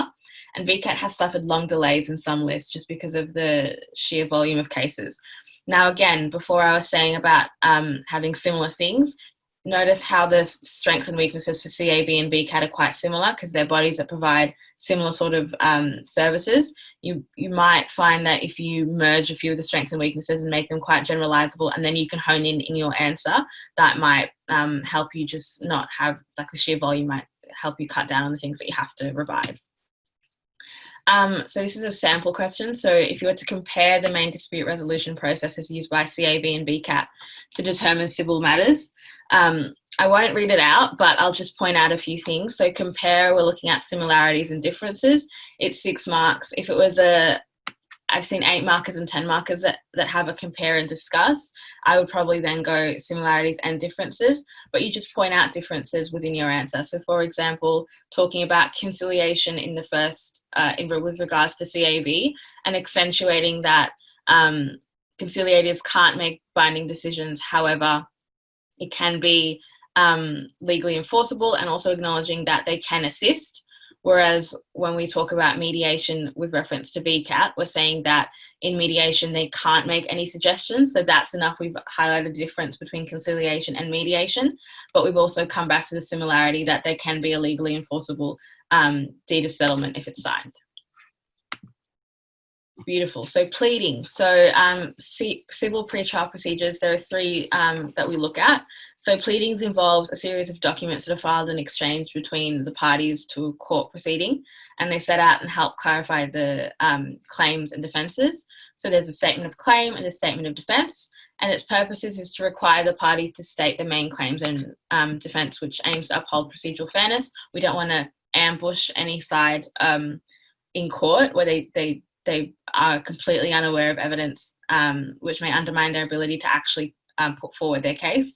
It gives the court a written record of the case, and it might promote out of court settlement where appropriate, just by having the more information and opportunity to exchange information. So discovery of documents enables parties to get copies of documents relevant to issues in dispute. Again, we're trying to make sure that reducing the element of surprise or trial by ambush, allowing the parties to determine the strength of the other side's case, that might promote an out-of-court settlement, and ensuring that parties have all the relevant materials to promote fairness and justice. Exchange of evidence, so the parties rely on evidence to prove their cases. We have expert evidence, so people with particular areas of expertise can come and either provide written or oral testimony in the court. But we also have lay evidence, so it's evidence given by ordinary people about the facts in dispute. We can also have cross-examination, re-examination of those witnesses. And again, these purposes travel along all 3 pleadings, so you can memorize or learn 3 or 4 really broad ones and carry those ones along. Again, we're preparing for the trial, reducing the risk of surprise. We're determining the strengths of the other side's case, and the defendant's giving clarity on the size of the case, and therefore might enhance, and more information might enhance their ability to prevent an out-of-court settlement. Beautiful. So the reasons for Victorian court hierarchy. So in criminal law, it was specialization and appeals. In civil law, it's an administrative convenience and appeals, but administrative convenience and specialization run the same sort of logic. So the idea is that cases are distributed according to their seriousness and complexity. More serious, more complex cases are heard in the County and Supreme Court. Minor offences, summary offences heard in the Magistrates Court. Class actions can only be heard in the Supreme Court, and minor civil disputes seeking less than 100K can be heard quickly and less expensively in the Magistrates Court. And again, with appeals, we're saying that the dissatisfied party can take the matter to a higher court. Grounds for appeal are still the same, so except instead of the sanction that was given in criminal, we're now looking at the remedy awarded, but otherwise question of fact and point of law. And again, we have to acknowledge in our answers that without the court hierarchy, no superior courts will be able to review the decisions of lower courts. Most civil disputes require leave to appeal, so it means getting consent to hear an appeal. And that also helps make sure that we're filtering out cases and not hearing cases in higher courts that are more in demand, perhaps, for cases that shouldn't be heard in appeal if they don't have enough justification for us to hear them again. Again, the responsibilities of key personnel. So judges ensure that a trial is conducted fairly and equally, with both parties having access to the procedures and mechanisms used at trial. We're managing the trial, we're deciding on the admissibility of evidence, we're attending to a jury if there is one. And again, these are different strengths and weaknesses, but the strengths and weaknesses that we used in criminal law can also travel into civil law. So we won't go through these too in depth, but they're here for you. The role of the jury is slightly different in civil law. So we have 6 jurors instead of 12, and they have to be requested by the party ordered by court. If they're ordered by court, then the state takes on board the costs of having a jury. But if they're ordered by either party, then the party takes the responsibility of the cost of having a jury. They decide the facts of the case, and unlike criminal law where jurors have no say in the sanction, in civil law jurors can assist in assessing damages, but it is an assistance role. They don't decide the damages just because they don't have the experience. Again, responsibilities include being objective, listening to and remembering evidence, understanding directions and summing up, and deciding on liability and sometimes damages. Again, strengths and weaknesses if you were to have to discuss or evaluate the role of jurors. The roles of the party, so the plaintiff has to prove the facts of the case, the defendant has to show defence and give good answer to claims. It's important just to understand that, again, the parties have control over the decision making and how they want to run their case, as long as the evidence, rules of evidence and procedures are followed. And then it's a responsibility of parties to make an opening and closing address, present the facts to a judge or jury, and comply with overarching obligations to the court. And again, strengths and weaknesses. Legal practitioners, again, we're making an opening and closing address, we're presenting the case to judge or jury through calling and questioning witnesses, and we're complying with our overarching obligations under the Civil Procedures Act. These include things like acting honestly and cooperating. And again, strengths and weaknesses. Beautiful. So we have this concept in civil law called case management, and it relates to a method used by the courts and tribunals to control the progress of legal cases more efficiently and effectively. So it generally involves the person presiding over the case making orders and directions in the proceeding. So Judges or magistrates can make orders referring a civil proceeding or part of a proceeding to mediation. So they can either order that a court officer act as a mediator, or the parties arrange the mediation privately. It can be referred to at any time during the proceeding, and the aim of this is we're trying to promote a prompt and economical resolution of a dispute. If we don't need to go through a trial process, we do not want to go through a trial process. The judges and magistrates also have the power to give directions. So a direction is an instruction given by the court to one or more of the parties, which imposes an obligation on a party to do something by a certain time, or specifies how a civil proceeding is to be conducted. The judge maintains control of the proceedings by giving directions along the way. Delays can be minimised, and parties know what procedures need to be followed. So that's its purpose. So, for example, before a trial, judges might give directions about the conduct of the proceeding, the number of expert evidences, allowance to amend a pleading, and during the trial, they might make decisions about the order in which evidence is to be given, how many witnesses can you call upon, things like that. Now we're going to move on to dispute resolution methods. So if you see DRM anywhere in these as an abbreviation, that's what that refers to. So mediation is a method of dispute resolution using an independent third party, so the mediator, to help the disputing parties reach a resolution. So this relies on it's a cooperative method of resolving disputes, and the mediator's role is to facilitate the communication, so they've got expert skills in that, but they're independent and impartial in the manner that they're not going to offer any suggestions. The resolution has to be made by voluntary parties and is enforceable if the terms of settlement is entered into. All levels of the court can refer parties to mediation. And individuals can also attempt mediation privately without even accessing the courts as well. Conciliation is a method of dispute resolution which uses an independent third party, so the conciliator, to help the disputing parties reach a resolution. However, as opposed to mediation, the conciliator can offer suggestions and solutions. So again, though, we're trying to promote a resolution made by parties voluntarily.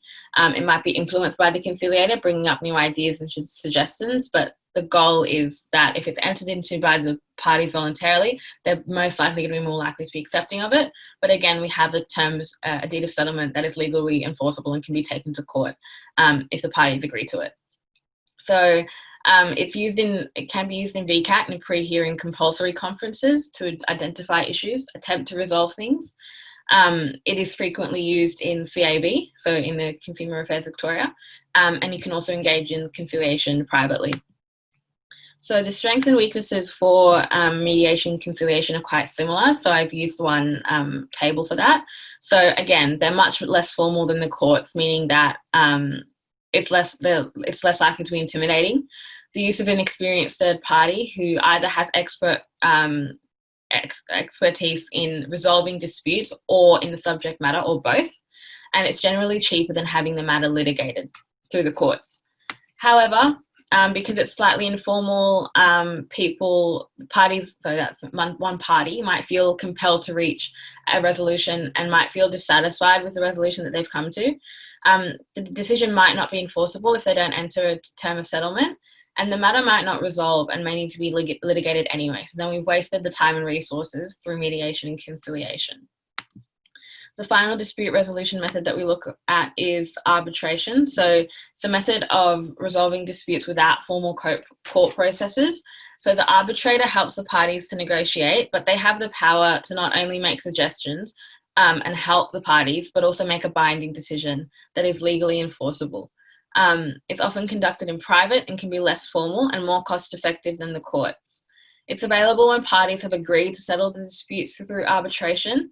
And the court orders parties, there we go. The court orders the parties to arbitration, or the claim has been filed in the Magistrates Court and the plaintiff is seeking less than $10,000. The role of the arbitrator is to make sure that parties are being treated equally and have equal opportunity to present their case.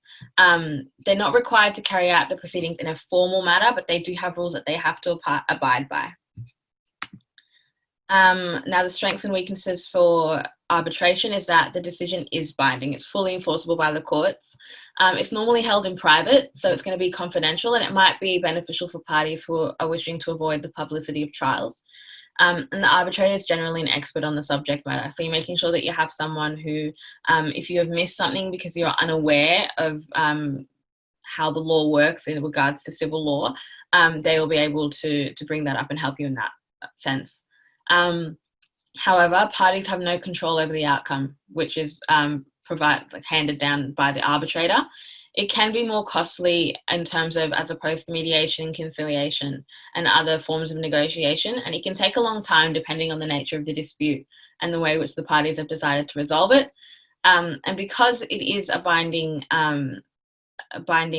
decision, there is a right to appeal, but it is quite limited, only in certain circumstances. So that might not be what parties were looking for.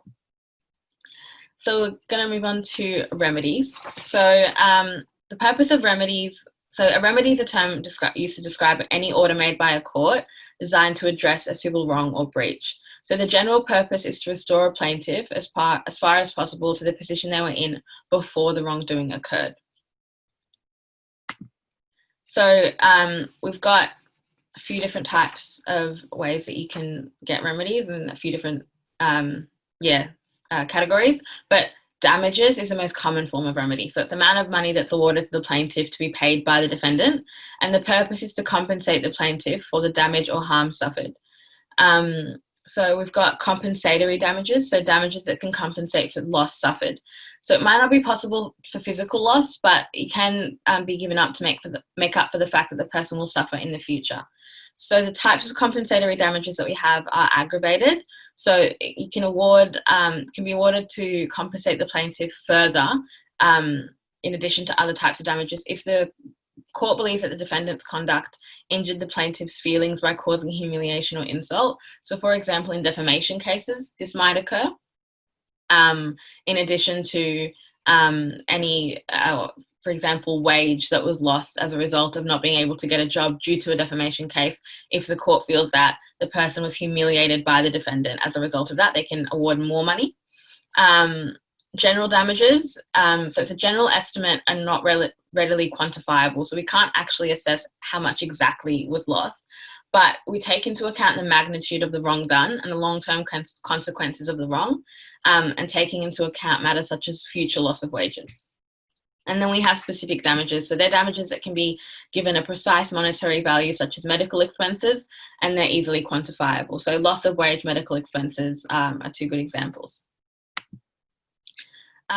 So we also have nominal damages. So it's a small amount of money. The plaintiff, it's awarded by the court in cases where the plaintiff may only ask for nominal damages, or the court might award nominal damages. And the purpose of this is to uphold the plaintiff's rights without awarding any substantial amount of damages. So it might be that the plaintiff does have a right, but it's not, the magnitude of the wrongdoing isn't that great. So we still want to uphold their right, but it's only a small amount. We've got contemptuous damages. So the plaintiff might have a legal right to damages, but not a moral right. That is, the plaintiff didn't really deserve to be paid damages, but we still want to not create a principle through which we undermine the rights of plaintiffs. So that's why we might give a small amount of damages to show contempt for the claim made. And then exemplary damages are the only consequence of a civil action that in some way seeks to punish the defendant for an extreme infringement of rights and deter others from undertaking the same actions. So it's a large sum of money, and then we're looking to punish and deter the defendant where the conduct is malicious, violent, cruel, or in scornful disregard of the plaintiff's rights. We also have, so one category, that was all damages. Now we have injunctions, which is another type of remedy. So a court can order directions to someone to stop doing a certain act or compelling someone to do a certain act. So the purpose is to rectify a situation caused by the person who was found in the wrong. We've got restrictive or prohibitive injunctions, which involve ordering a person to refrain from undertaking an action. Mandatory injunctions, which is ordering a person to perform a particular action, to do a particular act. And interlocutory injunctions. So they're temporary injunctions that are ordered quickly and in circumstances where there's an urgent situation and an injunction is needed as soon as possible. This is a sample question, which we won't go through, but it is there for you to have a look at. Just wanted to highlight one thing. So it's a discuss this statement. So again, I see discuss and I think strengths and weaknesses immediately. And then when you're looking at questions that have a quote in them, try to at some point in your answer weave that part of the quote in your answer. So here, I've done that. So one way in which remedies can achieve their purposes despite cost, stress, and time of taking a matter to court. So that just acknowledges that you've understood and acknowledged what the question is. And then the other thing that I wanted to highlight is, so the second line, remedies are able to achieve their purposes to a limited extent. You can change whatever word you want before extent, but that just gives you an opportunity to acknowledge that there might be a situation in which remedies aren't actually able to achieve their purposes, and you can have a bit of a weighted discussion. Beautiful. So reforms and factors that affect the ability of the civil justice system to achieve principles of justice. Again, some of the principles you can carry, but just change to the context of civil law. So when we look at legal costs, we acknowledge that legal representation, in theory, everyone should have it, but in reality, not everyone can afford this right. We have, as a result, an increase in self-represented parties in the civil justice system, which means that it's not because people want to, people are forced because they just can't afford the costs of legal representation and the costs that we were talking about earlier. So disbursements, adverse cost orders, they're all enough to deter people from pursuing a claim even when they have a case. So Vcat cost is like has its pros and cons. So we're looking at it's intended to be low cost, informal and quick. We're avoiding pre-trial procedures. We require or encourage parties to be self-represented. However, there's recently been an increase in Vcat costs, so that might undermine the ability of Vcat to actually be accessible and available to everyone. We've also got the increased use of dispute resolution methods such as mediation, conciliation, and arbitration. That's a positive thing. So we're saying that the earlier the dispute is resolved, the more money that we're saving people in terms of avoiding a trial later on. And we're trying to promote the use of dispute resolution methods as much as we can, if the claims are appropriate to go through those measures to resolve their dispute in the most cost-effective manner.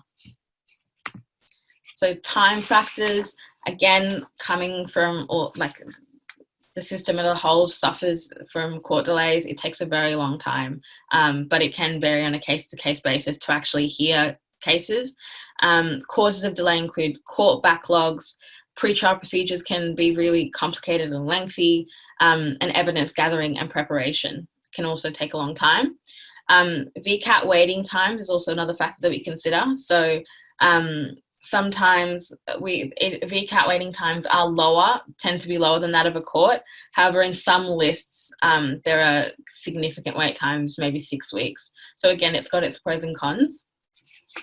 When we look at the appeal process, we want to acknowledge the fact that it can cause backlog in higher cases. However, there have been recent changes that have meant that you need to we require parties to seek leave. So we're actually trying to minimize the number of cases in higher courts if they don't really need to be there, if there's no grounds for an appeal. And then use of case management powers is our positive thing. So we're saying that if the courts and judges are able to use their powers in a manner that enables them to just move things faster, it means that we're trying to fight that backlog, and perhaps so an example is ordering parties to mediation instead of having a full trial means that we're saving resources in the courts and we're promoting the use of dispute resolution methods outside of the courts. And then instead of cultural factors, we have accessibility factors in civil justice system. So looking at barriers to communication, so things like not only language, but we have to acknowledge that there's a lot of legal jargon within the criminal justice system, and for someone who hasn't taken legal studies as a subject or hasn't been exposed to any of that sort of information throughout their lives, to be expected to come to be faced with that when they and to the civil justice system. We have to acknowledge that that's a really big factor. Services in rural and remote areas, so it's a lot harder to access services there, and judges often rely on what they call a circuit system, so they have certain days during the month where they have to travel out because there aren't systems and institutions available in rural and remote areas. We look at the use of representative proceedings, so ignore the last one, but the use of representative proceedings as a positive thing, because we're saying that we're hearing 7 cases at once almost. And that just means that we're fast tracking the ability of people to actually access the civil justice system despite cost factors, because we acknowledge the existence of perhaps litigation funders. Again, recent reforms. So for cost factors, I've just put the introduction of the 3-tiered fee system in Vcat. But the recommended reform is greater funding for BLA, and that is something that is also recommended in the criminal justice system. So again, you can tweak things and carry them forward instead of learning a brand new reform.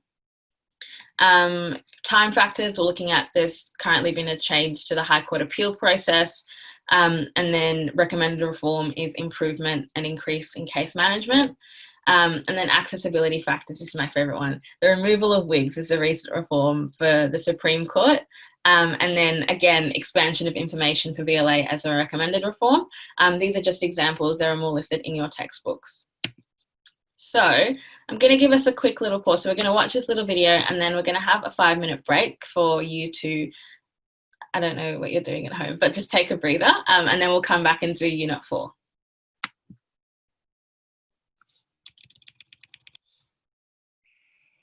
Elise, and I'm a graduate analyst at UBS, working in the metals and mining team.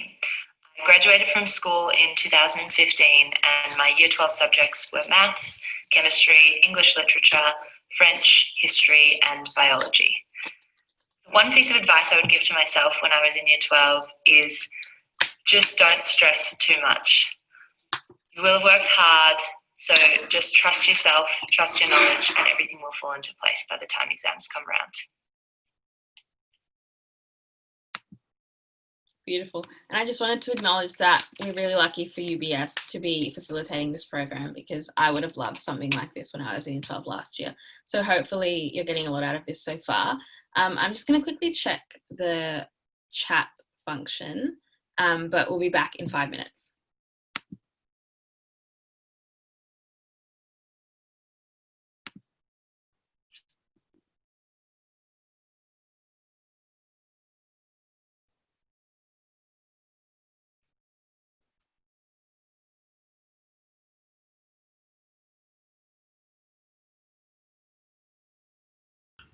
Hi, my name is Michael Bevilacqua. I'm an analyst within the consumer products and retail team at UBS. I ended up at UBS after studying a double degree of commerce and law. And the 2 subjects that I probably enjoyed most while I was at school in Year 12 were 2 that I actually didn't end up pursuing at all later on in life, which were literature and chemistry. Knowing what I know now, I would say that certainly while your VCE score is important and you should give it all that you've got, it's not going to define your life, and you certainly won't be defined by a number if things don't turn out well in the end. There are unconventional ways to get into different courses and different things later on in life, so I would say certainly give it all you've got, but don't be overcome with stress during this period.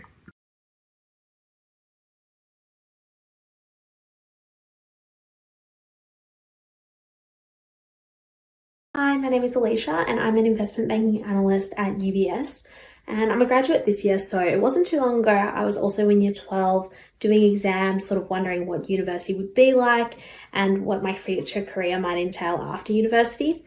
And I think the best advice I ever received from one of my teachers at school was just to keep doing things that you enjoy and genuinely like.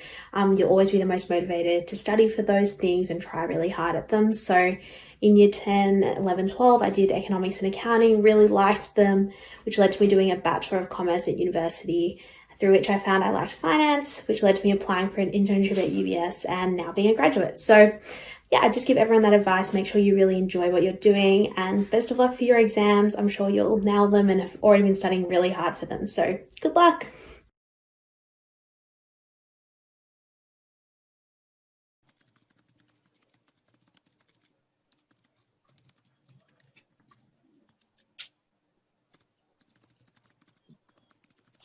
Jane, I've just been calling all our Year 10s who applied and are interested in law Right. to invite them to our panel as well. So it'll be good to see some Fabulous. 2021 students.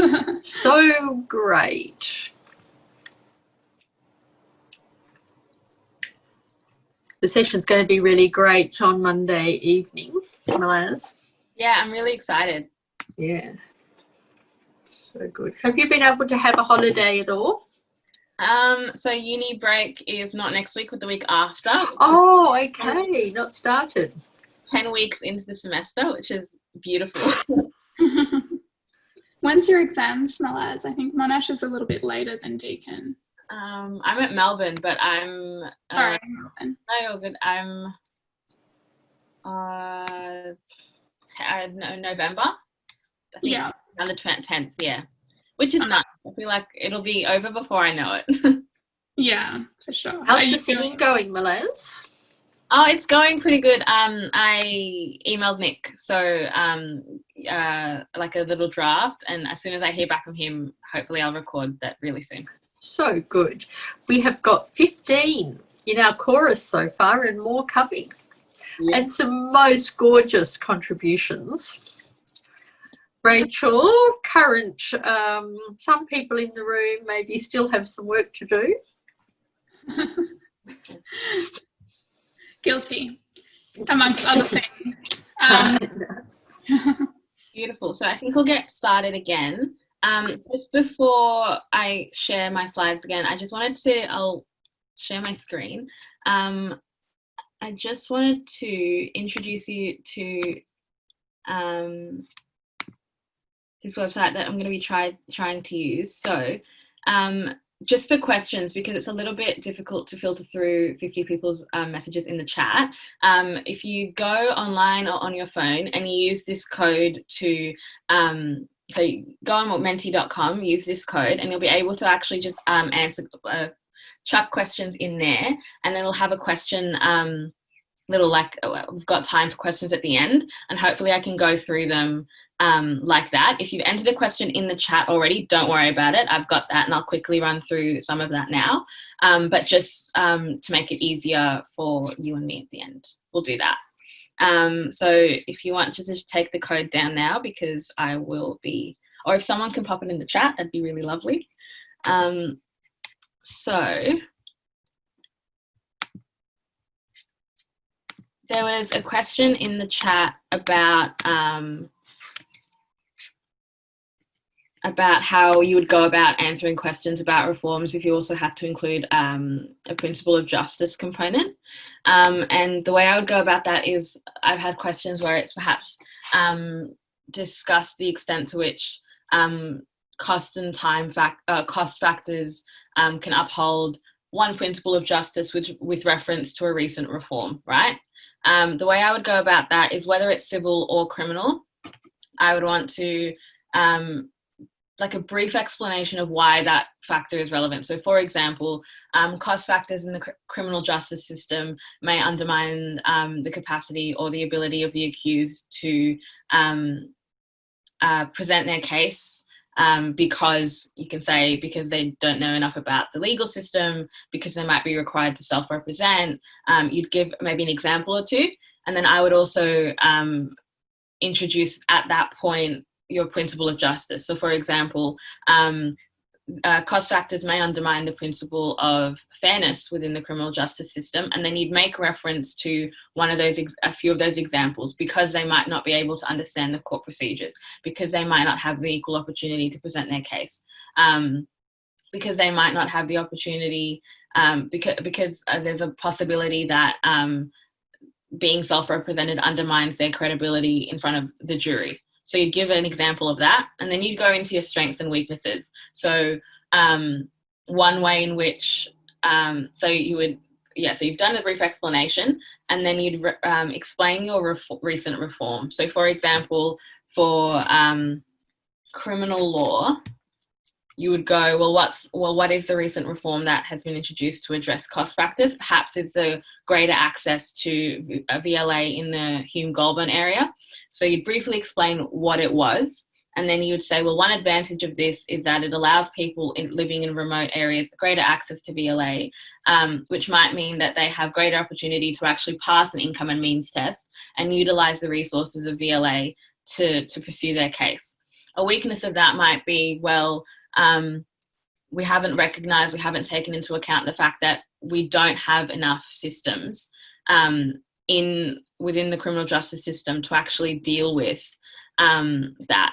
The fact that we don't have enough funding towards it. So it doesn't address the limitations in funding issues faced by VLA. We can say, well, actually, if it was a 10 marker, I'd do 2 strengths and weaknesses. Another one might be that, well, where it's a contemporary new design and we're accommodating for future service demands. So that's a strength, because we're taking into account there will be the need for this, continued need for this in that area. So we've created an institution to sustain that.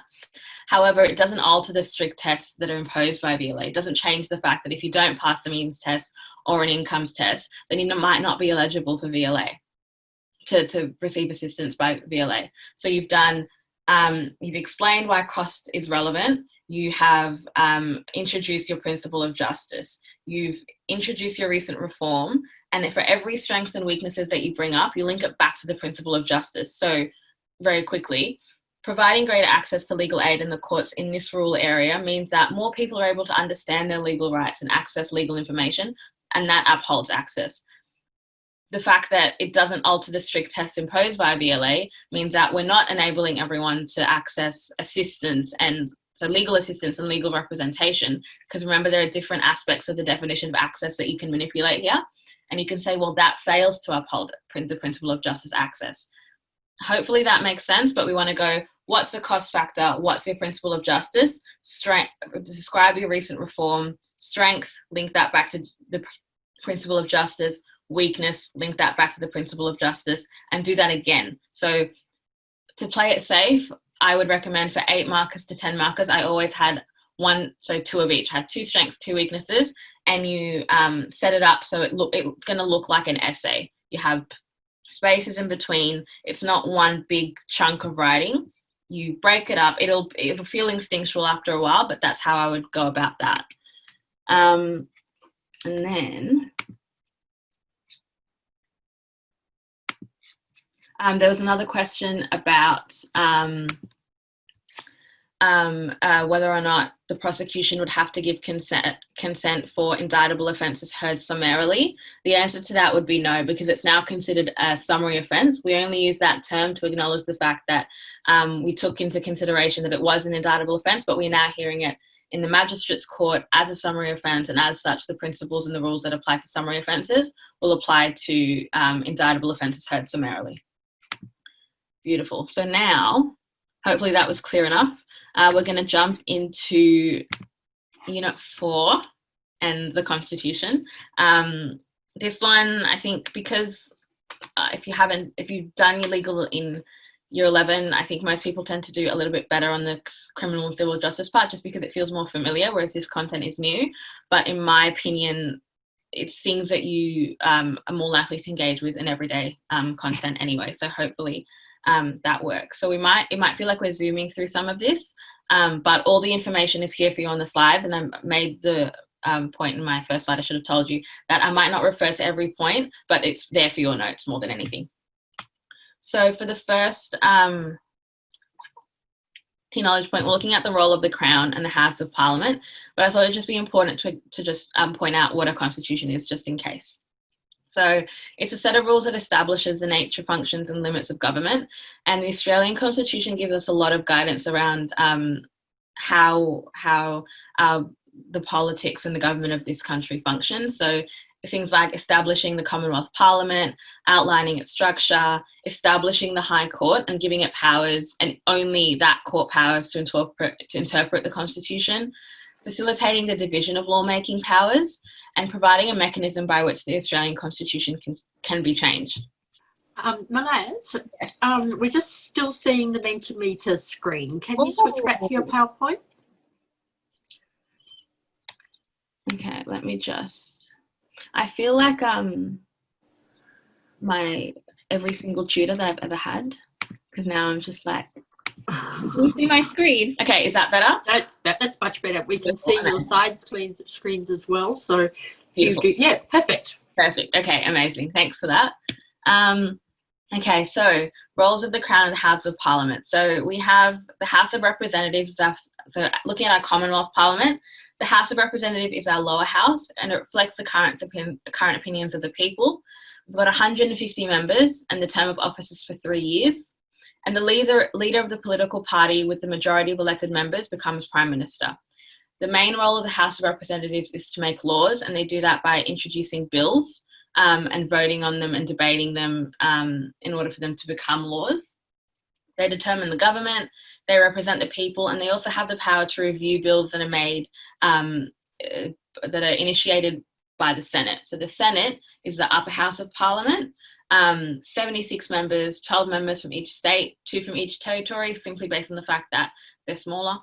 The role of the Senate is they can initiate bills, but their main role is to act as a house of review, and they scrutinise bills through their committee process.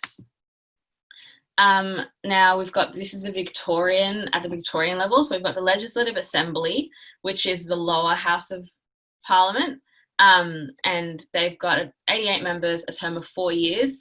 Their roles are very similar to the House of Representatives. So they initiate and pass bills, they form government, they provide representative government, and they act as a house of review. The Legislative Council is likened to the Senate, so they're the upper house of the Victorian Parliament. They act as a house of review, examine bills through its committee process, and also initiate and pass bills. The way I remembered it was that the lower house is like your school assembly, so the A, and then the upper house is like your school council. Your school council is more important than the school assembly, if that helps helps you differentiate between the upper and the lower. And then we come back to the Crown. So the Crown is the Queen's representative. At the Commonwealth level, this is the Governor General. At the state level, it's the Governor. So the royal assent refers to the formal signing and approval of a bill by the Governor General or the Governor, after which the bill becomes an act of Parliament. So there are 3 roles of the Governor General or the Crown or the Governor, so the Queen's representative, and that includes granting royal assent. So we approve bills before they become law. We can withhold royal assent, so they can refuse to approve a bill, and therefore it's not an act of Parliament, but this rarely occurs, but it's a constitutional power that they do have. And appointing Executive Council. They have the responsibility of appointing Executive Council, and the role of Executive Council is to give advice on government matters as well as approve secondary legislation. My best advice for this would be, it rarely asks, I've never seen a question that specifically asks you about appointing Executive Council. So if you think that's something that it's a bit harder for you to remember their role, then granting royal assent and withholding royal assent, know both of them if there were to be a question about the role of the Crown. So the division of lawmaking powers of the state and the Commonwealth Parliament. So lawmaking powers are those powers or authority given to Parliament to make laws in certain areas. So residual powers are lawmaking powers that were left with the state at federation. So this means that the Commonwealth doesn't have any power to make laws in those areas. And that includes things like criminal law and education, which explains why we have different laws regarding what classifies a summary offence or an indictable offence, or an indictable offence heard summarily in different states. Exclusive powers, on the other hand, are lawmaking powers that are held only by the Commonwealth Parliament, and only that Parliament can create laws on these areas. So that includes things like defence and currency. And then we also have concurrent powers. So they're the lawmaking powers that are shared by both the Commonwealth and state parliaments. And examples include taxation and marriage. Now, the existence of concurrent powers means that there is a possibility that both the Commonwealth and state parliaments can make laws in the same areas, but more importantly, that these laws can actually contradict each other. Now, funnily, we say that because there's a beautiful section of the Constitution that allows us to deal with issues like that when they do arise. So Section 109 of the Constitution states that when we have a law of a state that's inconsistent with the law of the Commonwealth, the latter shall prevail. So the Commonwealth law is the one that we will stick by, and the former, so the state law, to the extent of the inconsistency, shall be invalid. Please, that's meant to say invalid. Please write that down somewhere. The significance of Section 109 is that it can act as a restriction on state parliaments, as when they're passing laws, state parliaments have to recognise that its powers are limited where a Commonwealth law already exists. However, the Section 109 does not automatically operate. It must be challenged in the courts before it's declared to be invalid. And it imposes a consistent approach to the way that we actually deal with inconsistencies between state and Commonwealth laws. Now, because of beautiful Corona, there are a lot of cases that you would have otherwise had to have known that you don't have to know, which is a blessing. But this is one that you will still need to know just when we're talking about the significance of Section 109. It gives us a bit of an example to work with. So in McBain versus Victoria, we have two different acts. So we have a Victorian Act, Section 8 of the Infertility Treatment Act, that states that in order for women to be eligible to receive IVF treatment, they had to be married and living with a husband, or they had to be in a de facto relationship with a man. And so the access to infertility treatment programs could be denied if these circumstances were not met. However, we also had a Commonwealth legislation, Section 22 of the Sex Discrimination Act, that says you can't deny services to someone based on marital or relationship status. So the courts decided that, yes, the provision of IVF treatment is a service, and as such, now we had two conflicting laws. We had a state law that said you had to be married or in a de facto relationship, but we had a Commonwealth law. We have a Commonwealth law that says, no, you can't discriminate on someone based on that. So the High Court held that the law was invalid and recognised that there was an inconsistency with the state and federal law. So the discriminatory section of the Victorian law was invalid. So not the whole act, but only the section that said you had to be in a married or in a de facto relationship. And the effect of this was that couples that could not be denied services on the basis of marital status, and it meant that single or lesbian couples could now actually access IVF treatment. So this is a practical example of where this comes up. So that's Section 109. Now we look at the ability of the Australian Constitution to act as a check on Parliament. So when we say act as a check, we're looking at making sure that Parliament isn't abusing its powers, and making sure that there are processes in place that we can actually hold different bodies of our parliamentary system accountable for their actions. So the Commonwealth Parliament, important, Commonwealth Parliament is a bicameral parliament. So Section 1 of the Constitution states that there must be two houses.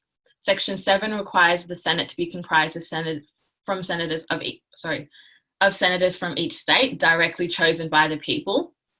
And Section 24 requires the House of Representatives to be composed of members directly chosen by the people. If you get a question, so previously, before, in the old study design before the Corona edits, there would have been a lot more sections that you had to memorize.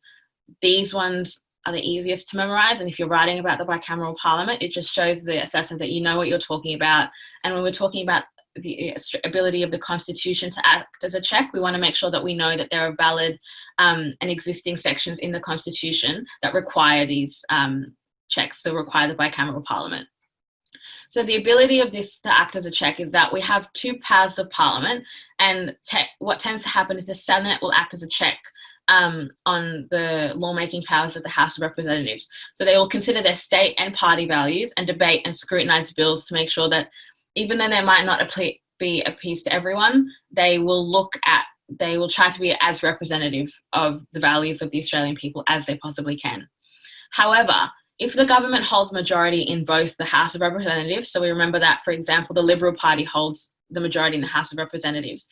If the Liberal Party also held majority in the Senate, it might mean that it might create what we know as the rubber stamp effect. So bills will just get passed because there's a majority in both houses.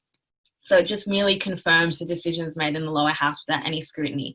And that might undermine the ability of the bicameral parliament to act as a check on the lawmaking powers of parliament.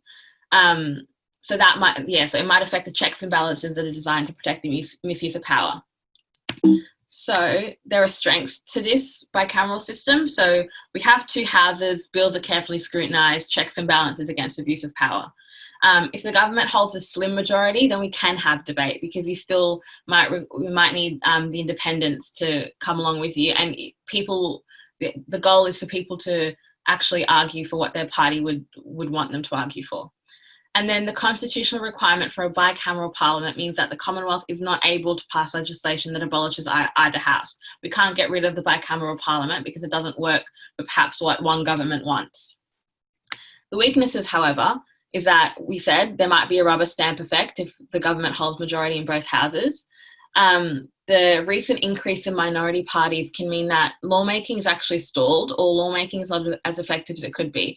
If we're debating absolutely everything that's coming into the Houses of Parliament, even things that perhaps don't need to be debated as heavily, it might mean that it's actually taking us a lot longer to pass laws at all. And there's also no constitutional requirement for state parliaments to have two houses, so Queensland has a unicameral parliament. Queensland has a unicameral parliament, as opposed to a lot of other states like Victoria, which have two. In terms of the separation of powers, so it's a doctrine established by the Australian Constitution that aims to ensure that the powers of our parliamentary system remain separate.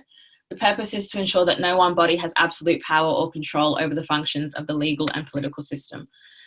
So we've got executive power, which is the power to administer the laws and manage the business of government, which is invested in the Governor-General as the Queen's representative.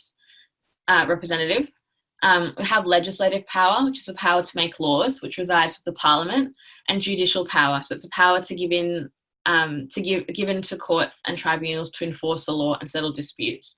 So again, the purpose is we're trying to prevent power from being concentrated in one set of hands, and we're trying to protect individuals' rights by providing checks and balances on the powers of Commonwealth Parliament. We acknowledge in this, though, however, that the Commonwealth, that the government and Parliament, so the executive and the executive and the legislative, work together to pass laws. So they actually merge in some areas, but we acknowledge that in order for our legal and political system to be truly effective, we have to try and maintain the independence of the judiciary, because otherwise we would have people making the laws and deciding the laws both in state law, statute law, and common law. So again, strengths and weaknesses, we're trying to make sure the judiciary is independent in Parliament, of Parliament and Commonwealth. It becomes particularly important when the Commonwealth is actually involved in cases where it's a party. So that's a strength. And then weakness is judges can also be appointed by the executive. So therefore the executive can have an influence of the composition of the bench. If you have to evaluate, then there's another weakness here as well, another set of strengths and weaknesses as well. But yeah, acknowledging that at some stages the executive and the legislative are combined, so that might decrease the ability of this separation of powers to act as a check on Parliament.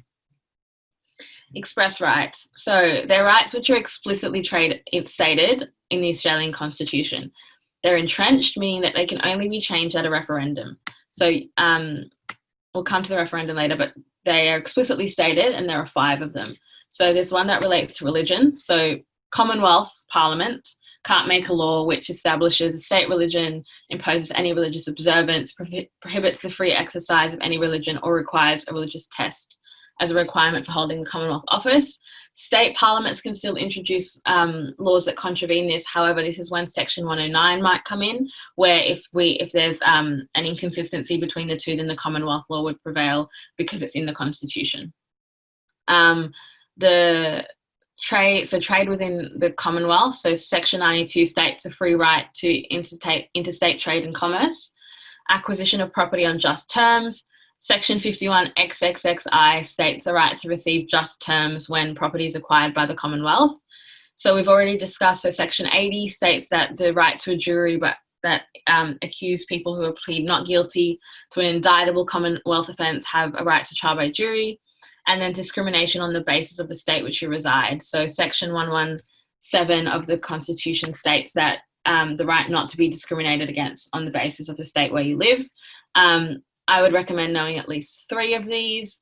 If you think you might get the XXXI wrong, don't do that one, because they're there are other sections which mean other things, and assessors will just mark it wrong. So if you feel like there's a potential that you might forget how many X's there are, pick another section. And I would also recommend that you do know the section and then the contributing. So 116 relates to religion, be able to explain that.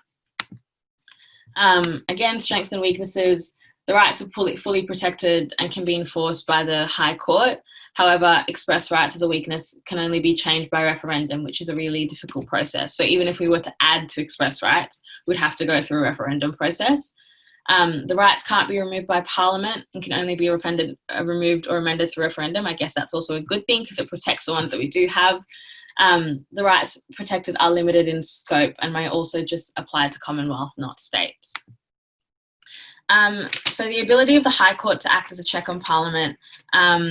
So it was established under Section 71 of the Constitution, and the High Court has the power to hear disputes arising under the Constitution or involving its interpretation. So the three ways that the High Court acts as a check is that it acts as a guardian of the Constitution, and it does this by explaining what the Constitution means, deciding how it is to be interpreted, and trying to uphold its original meaning. It can also act as a check on any abuses of power by through its ability to declare acts of Parliament, Commonwealth or state ultra vires, which means invalid, if they go against the Constitution.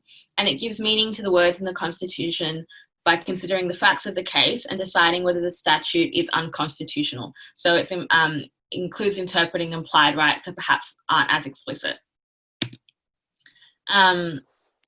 Oh, someone needs to say something? No, that's all right.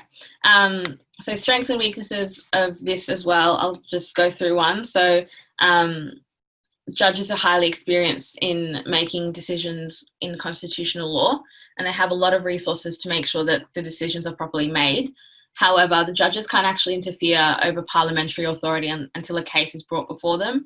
This can be undermined by things that, for example, if a person does not have the ability to afford bringing a case between the law, it might mean that acts of Parliament just exist in contradiction with the Constitution until someone has the means to bring that before the court. And then double majority in a referendum. So the only way to change the words of the Australian Constitution is through a referendum, and that process is outlined in Section 128 of the Constitution. So there are 3 stages. So the Parliament must approve the change, and that's through a proposed bill. So that we're saying we want to change the, we want to introduce a referendum to change the Constitution. That's got to be introduced by the Parliament first. The people must approve the change through a referendum, and this is where the requirement for a double majority comes in. So we have to vote, but we require that a majority of voters in all of Australia must vote yes. So at least more than 50% in all of Australia, but also a majority of voters in a majority of states have to vote yes to the proposed change. So it must be approved by a majority of voters in at least 4 out of the 6 states. So for example, in order for a referendum to pass, we would need, so if we had 60% of all of Australia said yes, we've ticked off requirement 1, but we also need at least Victoria, and I'm random states here, Victoria, Queensland, New South Wales and South Australia to have it more than 50%. So we need the majority of those states to also be able to pass it. We don't count territories in the second requirement because we want to protect the smaller states, because they might, proportionately, they're not going to have the same effect. I think that was how it was explained. But at the end of the day, 4 out of 6 states is enough to get you to marks. And then the final stage is that the Governor-General must approve the change. So if the proposed change receives a yes vote from the majority of voters, it is then presented to the Governor-General for royal assent. So this acts as a check on Parliament by making sure that laws can't be passed when the vote, if the population doesn't agree with it. And because voting is compulsory for everyone who's registered, everyone who can vote has the ability to actually act on, so make sure that their views align with the views of Parliament, to make sure that we're not just making changes that people don't want. And then finally, strengths and weaknesses. So I'll run through one of them, but the other one is also there for you to have a look at. So the great thing about successful referendums is that they'll need significant support across the community. However, because the public doesn't fully understand the details of the proposed change and the intricacies and the complex nature of achieving a double majority, people might believe that their vote doesn't matter too much, so they might not actually research or look into what they're voting for the change. And it also might mean that people just are reluctant to change things in the Constitution because of the weight that we give to the Constitution and how we perceive it within society, especially because sometimes we don't actually talk about what's in it and how it protects people. I've also got some questions here that you can look through as sample. So because I've provided lots of strengths and weaknesses, this is geared towards discuss and evaluate questions. So when we're discussing, we want to make sure that we are including some element of, to some extent, to a limited extent, to a great extent, if you want, and being able to argue that accordingly. And then linking it back to, well, how does this act as a check on the Commonwealth lawmaking process? And so there's another one here, and I've also got a sample answer for that one. We won't go through it just because of time. Okay, area of study 2. I can't see the questions in the chat at the moment, but I will see them as soon as we finish this, and I'll be sure to try and go through them all. Okay, so we look at the factors, factors that affect the ability of the Parliament to make law. A lot of these we touched on in the last area of study. So I've said this 100 times, but if you can, do yourself a favour, carry information across so you're not having to relearn new information. So factors that affect the effectiveness of the lower house. So whether we have a majority or a minority government. If we have a majority government, it might be the case that if the government holds majority in both houses, has the power to both introduce bills and implement all of its legislative processes. However, on the flip side, it means that the bills aren't actually being adequately scrutinised or debated. On the other hand, if we have a minority government, we might have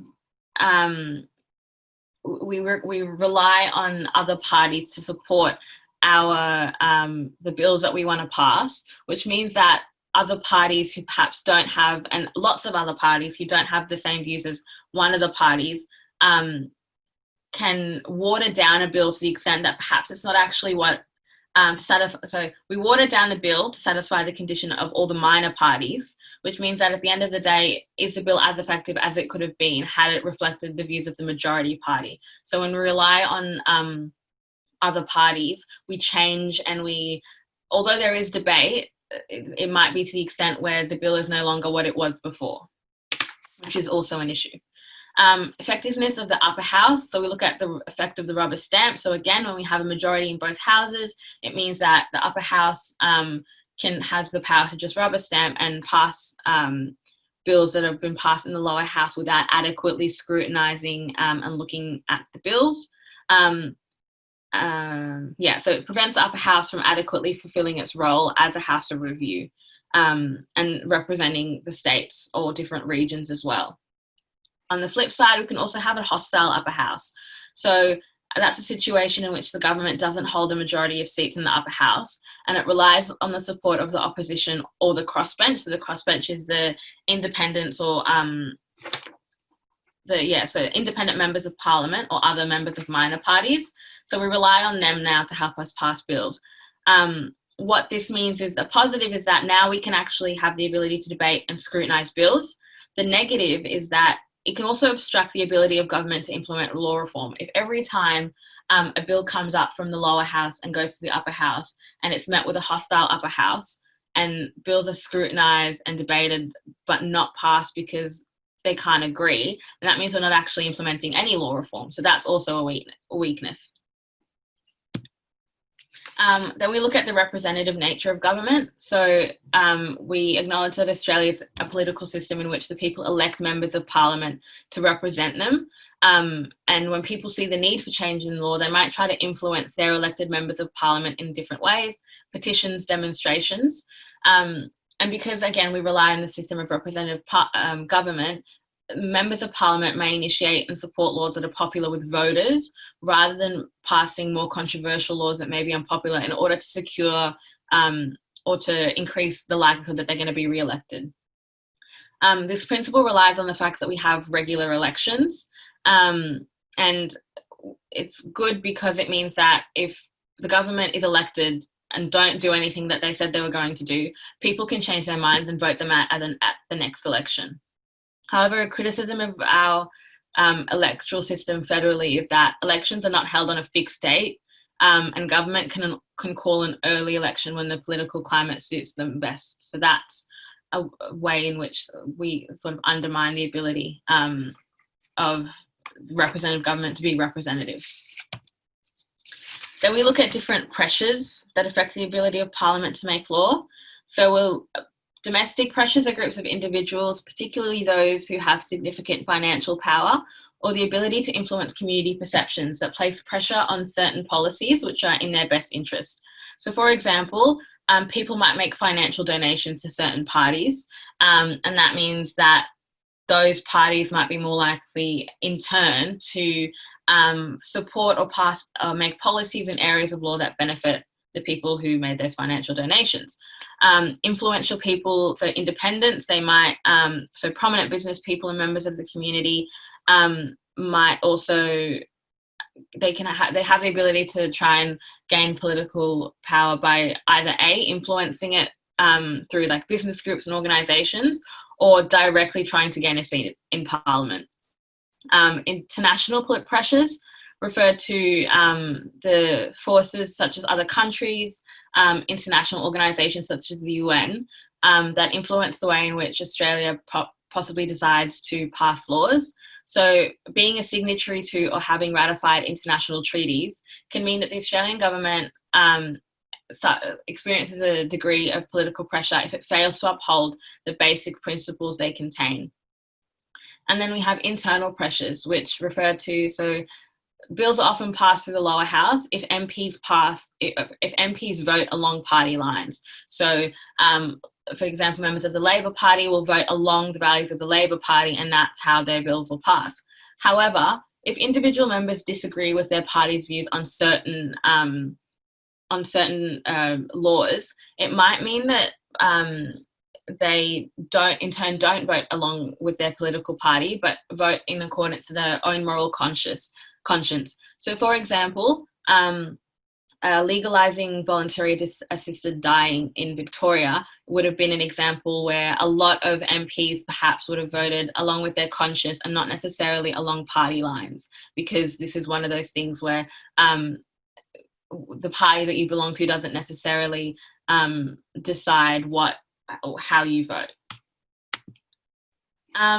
Restrictions on the ability on the lawmaking powers of Parliament. So we have a few jurisdictional limitations. So again, jurisdiction is the ability of the party to hear different cases, or the ability of Parliament to make laws in different areas.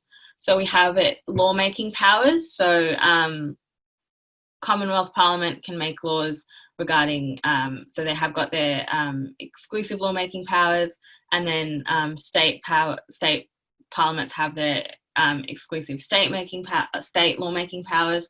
So that provides limitations on where the different parliaments can cross. And then we also allow individuals or groups or organisations to challenge Victorian or Commonwealth laws if they believe that the laws are either inconsistent or the laws directly go against constitutional provisions or rights. And then that also relates to specific prohibitions where, for example, Section 109 limits the state parliament's power when legislating in concurrent areas of power. So we have specific things, but we also have general ways that the courts, the system functions. Okay, doctrine of precedent. So it's a common law principle by which the reason for the decisions of the higher courts are binding on the courts ranked lower in the same hierarchy in cases where the material facts are similar. So there are different principles that are entrenched in the doctrine of precedent. So obiter dictum is a thing that's said by the way. So judges can make statements that are not part of the binding part of the state judgment, but they're just influential statements that they say, by the way, that may be binding, that may be persuasive. So it might encourage certain courts to consider different factors, but it's not binding in any way. Stare decisis, so that means to stand by what has been decided. So it's the principle that if where appropriate and required, judges should stand by previous decisions to ensure common law is consistent and predictable. The ratio decidendi is the important bit. So it's the reason for the decision, and it's the binding part of a judgment. Then we have persuasive precedent, which is the legal reasoning behind a decision of a lower or equal court within the same jurisdiction, or a court in a different jurisdiction that may be considered relevant and therefore used as a source of influence, even though it is not binding. So the way that doctrine of precedent works is that the material facts of the case have to be similar, enough that you can't distinguish differences in the core facts of the case. And the decision has to be made in a court that is higher in your own hierarchy. So if it doesn't pass those two requirements, it may become persuasive in that it might be a decision made in the UK, but if the material facts are similar, even though it's not binding, you can take from the obiter dictum or from the judgment of another country, another hierarchy, or a court that is lower than you in order to try and help you make a decision or a judgment in your own case. And so we've sort of explained the principle of binding precedent here is that the legal reasoning for a decision for a higher court that must be followed by a court in the same jurisdiction in cases where the material facts are similar. So judges have to follow it whether they like it or not, if they're in a lower court and the decision was made in a higher court in their own hierarchy. However, there are circumstances where we can actually avoid using precedent, but they're very specific. So we can reverse it. So ROD is my favorite acronym in this whole thing. It's great. So we can reverse the precedent, and it occurs when a superior court changes a precedent set by a lower court in the same case on appeal. So for example, we've heard a case in the county court, a decision has been made, we've made a new precedent in that case, the parties are unhappy with that, they appeal the case to the Supreme Court, or to the Court of Appeal. The Court of Appeal decides that the decision made in the county court isn't right, so now they reverse the precedent made in the Court of Appeal, and the one that was in the county court, and the one that's made in the Court of Appeal is the one that stands. We can overrule, we can overrule a precedent. So that occurs when a superior court changes a previous precedent established by a lower court in a different and later case. So we've heard a case in the county court, that case is done, a decision's been made, a precedent's been set. A new case is being heard in a higher court, so perhaps a new case that is not that case is being appealed to the Court of Appeal. The Court of Appeal can decide to change the precedent that was set in the previous case because the material facts of those two cases are similar, and thus it creates a new precedent, overturns the old one, but the important bit is that there were two cases, it's not the same case on appeal. We can distinguish a precedent, and this is where the lower court decides that the actual facts of the case are different. They're sufficiently different that there's no justification for me to be following the same precedent of a higher court if the facts of the two cases are different. And then we can also disapprove a precedent. This doesn't immediately, so the judges are still bound to follow the precedent in this case. So while it doesn't actually allow lower court to avoid a precedent, it might encourage Parliament to change a law or encourage a party to consider lodging an appeal against a decision in a higher court. So it doesn't directly influence it, but it might encourage people to take further action. We look at the role of statutory interpretation. And it's a process by which the judges give meaning to the words or phrases in an act of Parliament so that it can be applied to resolve cases before them. Reasons for this may be that when we're drafting a statute, when we're drafting law, we've included a bill that's either too broad or too narrow so that its meaning actually needs to be defined in a way that makes sense and can be applied to cases. Or when we're trying to apply the Act of Parliament to a case, the Act is now out of date, or the meaning of the words might be ambiguous. the meaning of words can also change over time, so we need it to make sure that we're actually, in the time of the case that is being heard, we want to make sure that it's as accurate as possible. I won't go through the effects because I've listed them pretty clearly, but if you had to answer a question about statutory interpretation, the things that are in the brackets help you expand or bulk up your answer. So the main point is in the first bit, but I would encourage that you include the things in your brackets because it's going to help make your answer a little bit longer for those lovely 4 markers. Features of the doctrine of precedent. So the principles of the doctrine of precedent were the things like binding precedent, persuasive, stare decisis, obiter dictum, and ratio decidendi. These are features that help us, that affect the ability of the courts to make law. So a few examples is that while parties and judges typically rely on precedents for guidance, it can be really hard to find relevant precedents to apply to a particular case. So that might be a weakness of the doctrine of precedent and its ability to enable the courts to make law. However, the simple fact that we have the existence of such a wide range of precedents means that we're not applying this vague concept or vague statute to cases. We're trying to make sure that we know that there are cases with material facts that are similar. We're trying to keep things consistent within the courts, and thus just the existence of having precedents means that that's a good thing within the courts.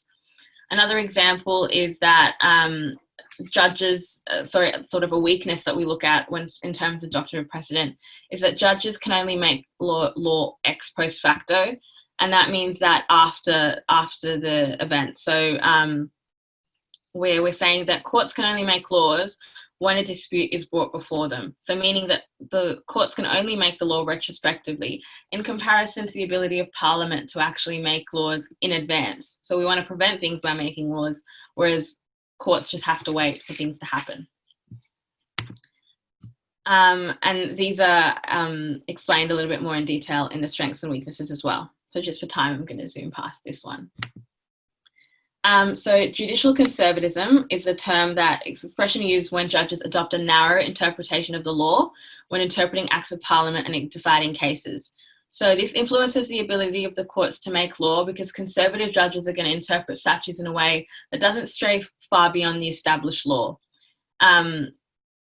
This principle relies on the fact that decisions are made solely on the case. We don't take into account social, political, economic factors.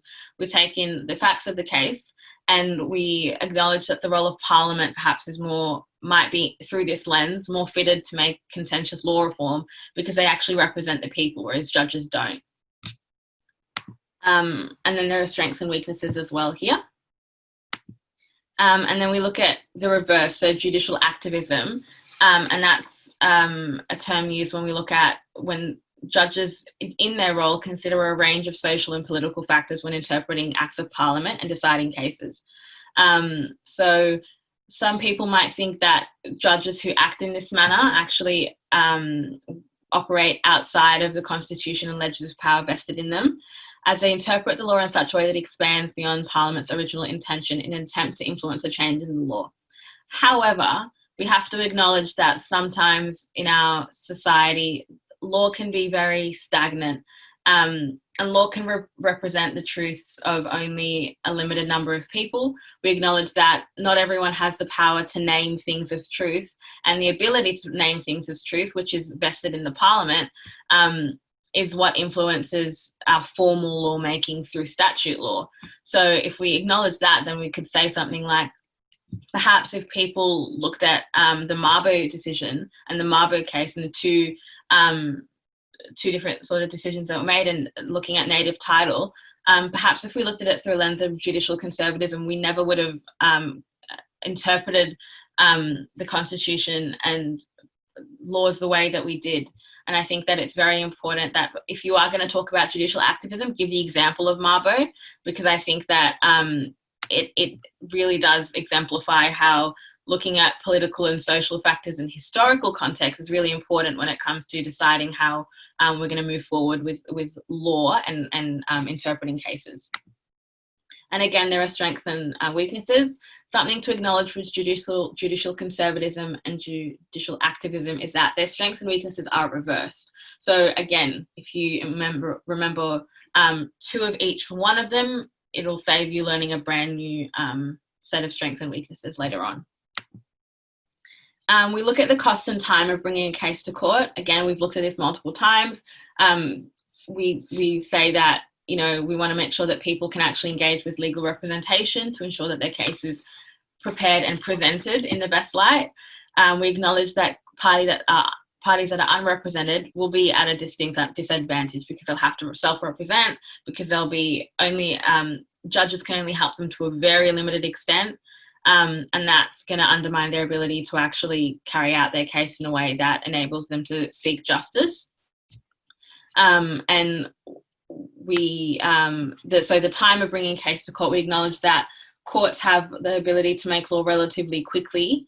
However, the process, we talked about court delays, that's also a factor to consider. So while we don't have to go through the process of a bill for Parliament, we have to acknowledge that our court system suffers significant delays as a result of the backlog of cases that we're hearing. And then we look at the requirement for standing. So locus standi is the term meaning standing in the case, and it relates to the fact that we acknowledge that the litigant, so the person that's bringing the case, has to be directly affected by the issues or matters involved in the case for the court to be able to hear and determine a case.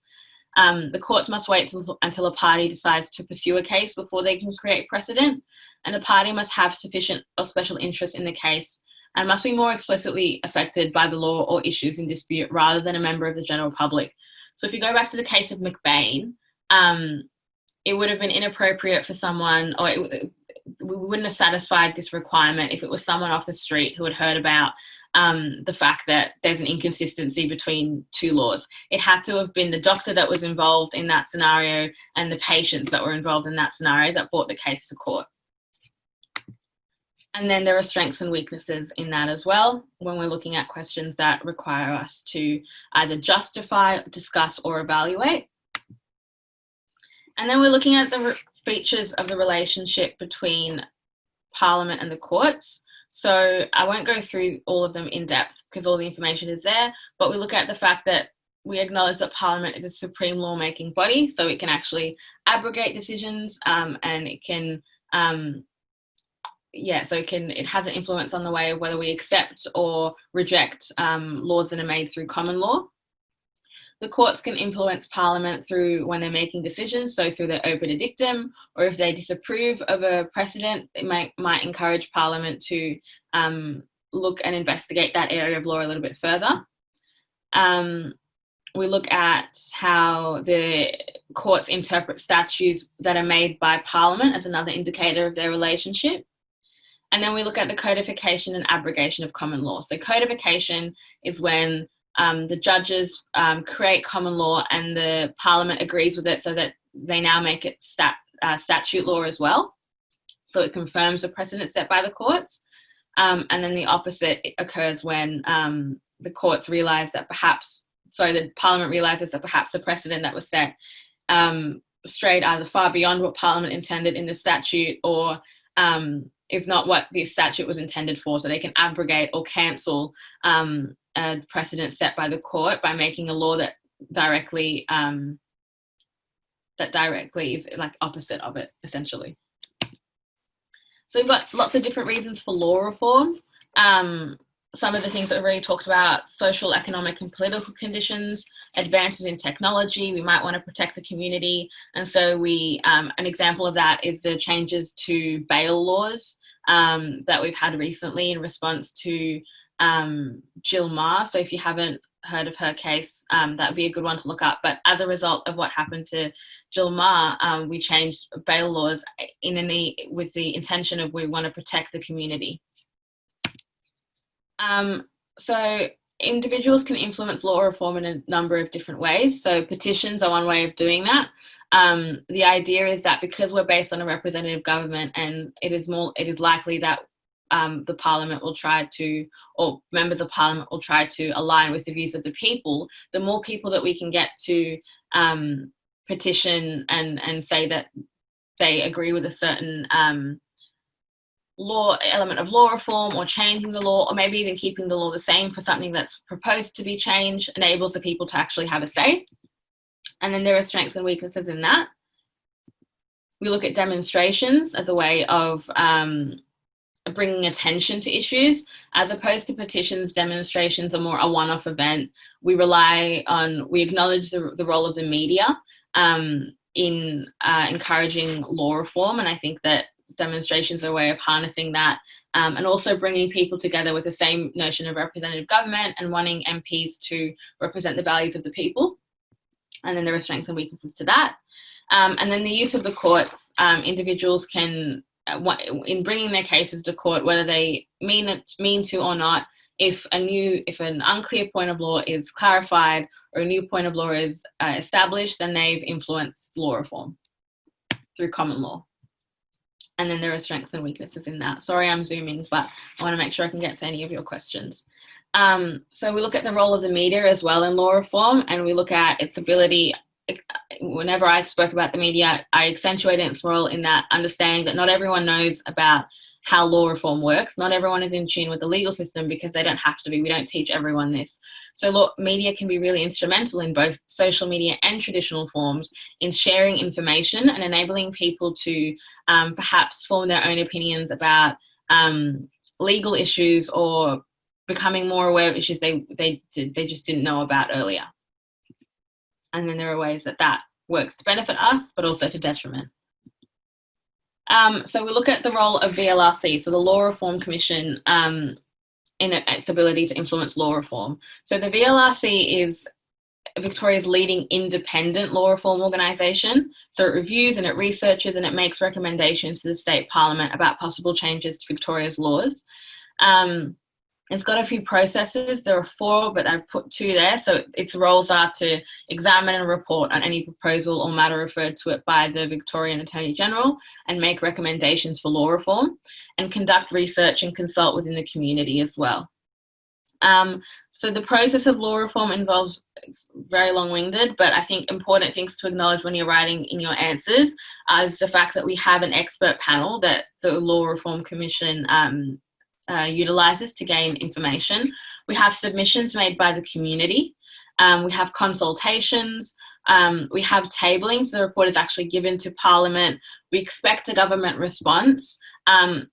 We also acknowledge that there might be changes in the law, but there's no requirement for that to happen, which leads us into strengths and weaknesses about the ability of law reform to the VLRC to actually influence law reform. So one example is that because the government or the Attorney General, they have to they sort of instigate the process of law reform, of the report, the government should be more likely to act. However, there's no obligation on the Parliament to support or introduce law reform or adopt any of the recommendations made. An example of that is not necessarily this, but we have the Royal Commission into Aboriginal deaths in custody, 339 recommendations, and it's been sitting somewhere for 29 years and we haven't implemented any of it. We see the issues still prevailing, and we see that there are lots of things that had we implemented them, there would be changes, but there's no obligation on the Parliament to do anything about those law reports or commissions or anything like that. So the next key knowledge point is about either a Royal Commission or a Parliamentary Committee. I haven't included anything about the process, but I just wanted, if you're doing Royal Commissions, the strengths and weaknesses are going to be very similar to that of the VLRC. And if you are doing Royal Commissions, then I would just accentuate that you'd have to I didn't do a Parliamentary Committee, so I'm sorry if you are. But for Royal Commissions, you want to be able to establish how a Royal Commission is established and the processes that are used. And then for your example, try to be as specific as possible, but the main things that you're going to need is what was the Royal Commission into? The one I did was about family violence. What were the recommendations? Did they implement anything? And then there are some strengths and weaknesses there as well.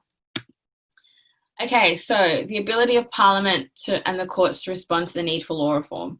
So Is this the final? Oh my God, guys, it's the final key knowledge point. So Parliament is an elected and supreme lawmaking body. We've acknowledged that because it's elected, representative of the people, and because it's elected and representative of the people, people can try to make things more known to their elected MPs, and that way they can influence law reform in that way. Parliament can investigate the need for law reform as indicated by, I'm assuming, parliamentary committees, even though I didn't do them, but royal commissions and the Victorian Law Reform Commission as well. Parliament can respond quickly in the sense that if Parliament do want a law to pass, if the Parliament do realise that we need to implement a law, it can happen, acknowledging, of course, that there are different processes to bill and debates that have to occur, but they can respond quickly and may not pass the law immediately, but there can be things that are put in place. When we look at the court's ability to respond to the need for law reform, we're looking at courts making law where none exists and interpreting legislation through statutory interpretation. Judges can make decisions without fearing the loss of voter support. They don't rely on people to re-elect them. So they might be more willing to make controversial changes in common law and set different precedents, because unlike MPs who might want to do things to make sure that they're re-elected, they don't have that burden. Judges are able to declare legislation invalid. So if it's ultra vires, if it's outside the scope of their lawmaking powers. And the courts can highlight a problem and raise community awareness about the need for change. So for example, that might be through the process of disapproving of a precedent, but accentuating to the Parliament and highlighting that this is an area of law where we don't agree with as judges, but we can't do anything about it because it was set by a higher court. Can you make a law to abrogate the decision or to codify something else? Amazing. I've included a question in here that you can look at. And all the question here, it's from an exam. And then I've sort of gone through the points that you would need to include in your answer for it to be a high marking response. And I've done that also here. Okay, I'm going to stop sharing my screen for a second. Amazing. I'm just going to see if I can get the questions up if anyone's used it. Okay. Beautiful. I'm just going to share my screen. I honestly feel like the oldest person ever because I can't use my computer. Okay. I'm going to go through a few of the questions now. Okay. When referring to cases in your answers, would it be okay for us to simply paraphrase what the case was about or go into detail? Okay. Given that McBain is the only case that you have to do because they changed, they took out, you had to know cases for different things, I would say it's in your best interest to remember the sections. Literally, Section 8, know it's the Victorian Infertility Treatment Act, know what paraphrase what the section was talking about. So you can change the words of whether or not how you explain the fact that it didn't allow women who weren't in relationships with men essentially to access treatment. You can change that bit, but especially because it's a question about Section 109 and it's talking about inconsistencies between state and Commonwealth laws, I would include the sections for a high scoring response. Otherwise, you can paraphrase the rest of your answer as long as they know that you know that there was an inconsistency, that the state law was declared invalid to the extent of the inconsistency, and that the Commonwealth law prevailed, and then the effect of that, that's all good. Other than the past VCA, what other exam papers should you do? Your teachers have access to so many practice questions. I honestly would prefer doing practice questions.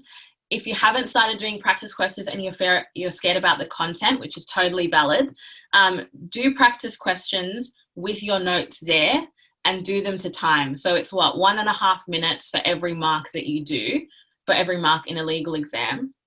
I'll put it in my slides later, but there's this concept of buying time. And to be honest with you, I couldn't do a 10 marker in 15 minutes adhering to that 1.5 minute rule. That was too short for me.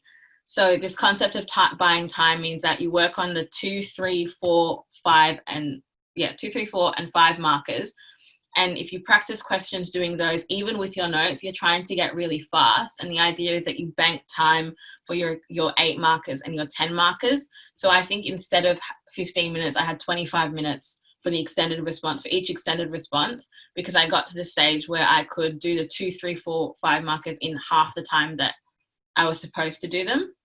It's a little bit more difficult if you don't know your content yet, but don't let that scare you. Use your notes for, say, a week solid, and then slowly start to bring your notes away. Don't do the topics that you know. If you know the standard of and burden of proof, don't do that. If you know the rights of an accused and you know the rights of victims, don't do that. If you're going to struggle with the law reform stuff, focus on that. If you're going to struggle with the role of CAV and Vcat, focus on that. Legal is one of those subjects where you've had the simple stuff, right, quote unquote simple stuff, drilled into you all the way through. Do yourself a favor. If you know it, trust that you know it. Move on to something that's going to be a little bit harder. But yeah, your teachers will have so many practice questions. They don't have to be exactly in exam style format. As long as they're using the task words, that's what's really important. Can I use my computer? Recommending to revise. So before I leave, I'm going to put my full name in the chat, or maybe, no, I'll put it in the chat. I made Quizlets. Quizlets were the only way that I got through year 12. And essentially everything that you have that's on those slides is in a Quizlet form. I'll put my name in the chat. If you look up my name on the app Quizlet, you'll find that I've made Quizlet sets for every single area of study, and I've separated them into like different law reforms, and I've gone a bit more in depth for Principle of Justice. If you think you have the time to make your own Quizlets, I would say that you would benefit a lot more from that, because you make the questions and you make the answers. But if you're someone who works well with online cue cards that you can test you online, what else can you do? Mind maps are really great. I feel like if a friend of mine used to get a massive sheet of butcher's paper, write criminal justice system and have the study design next to her and write out everything. So like, for example, rights of a victim, she'd write out the rights of a victim, what they were, and she'd speak them to me. So she'd explain what they were as she was writing them down. If you can do that with each area of study, honestly, I think you're set, alongside knowing those task words. That I think they're the best ways to revise for content heavy subjects like legal. And then doing questions. I wouldn't recommend that in the days before your exam you do questions. At that point, trust that you know it. But prior to, I think that's the point where you might want to do those mind maps. But before that, questions are invaluable, because after a while you realize that all the questions that are asking you about section 109 want the same things, and you develop a bit of a format. All the questions that are asking you about, every single question that I had to write about recent and recommended reforms and a principle of justice was exactly the way that I explained it before. You just switch the information. And I think that practice questions give you that ability to make sure that you are, you've got the structure set. I'm studying, uni. I'm at Melbourne and I'm doing a Bachelor of Arts. I'm majoring in criminology, and I'm minoring in psychology. I love crim. And I want to do a JD, so do criminal law, human rights after, but I'm a while away from that. But I'm absolutely adoring my criminology subjects. I do a subject called punishment and social control, and essentially it's all about prisons. So the criminal justice aspect of when we're looking at imprisonment and the purposes of punishment is entirely my 12-week course, and I love it. It's amazing.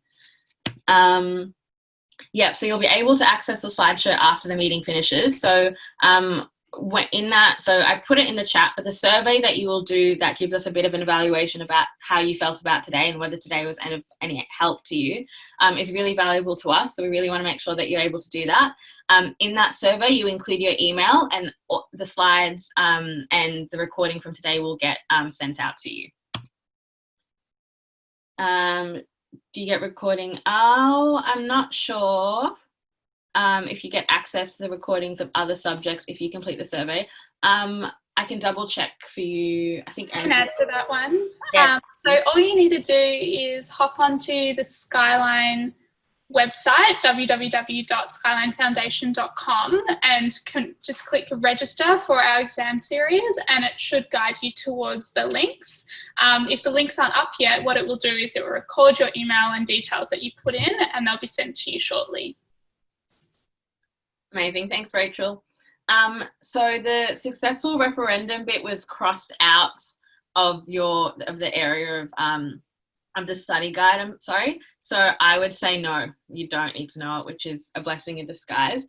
If you wanted to weave one into your answer, the 1967 referendum, you could just mention it, but it's been crossed out of the study design, so it's not in there, they can't examine you on it.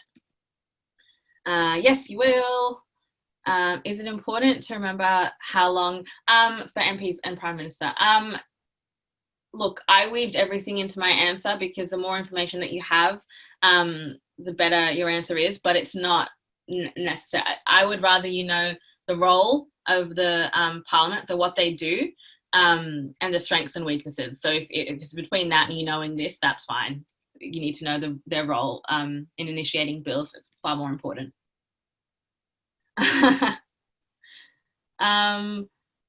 So I didn't drop below a 95% on my SACs all year, but I'd been doing I'd figured out how I studied in year 11, and then I just carried that through all the way to year 12.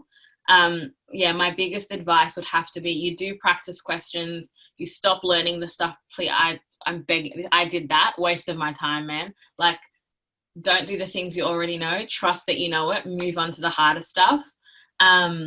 Test yourself and get other people to test you. I feel like even though I did well throughout the year, the exam, it wasn't really, really hard, but time management was a thing. And looking back, I wish I had learned how to buy a little bit more time for some of the questions, some of the harder questions in like the extended response. But other than that, I think you should be okay. Like at this point, there's no point wondering about what you did on your SACs. I think hopefully most of you have done your SACs. Put all your energy and your time into doing the best you can for the exam, and trust that that's going to be enough. I was you, I stressed so much, and as soon as I walked out of my legal exam, it was like you do what you can and that's it. Evaluate versus discuss. So discuss questions, so both discuss and evaluate questions require you to do strengths and weaknesses.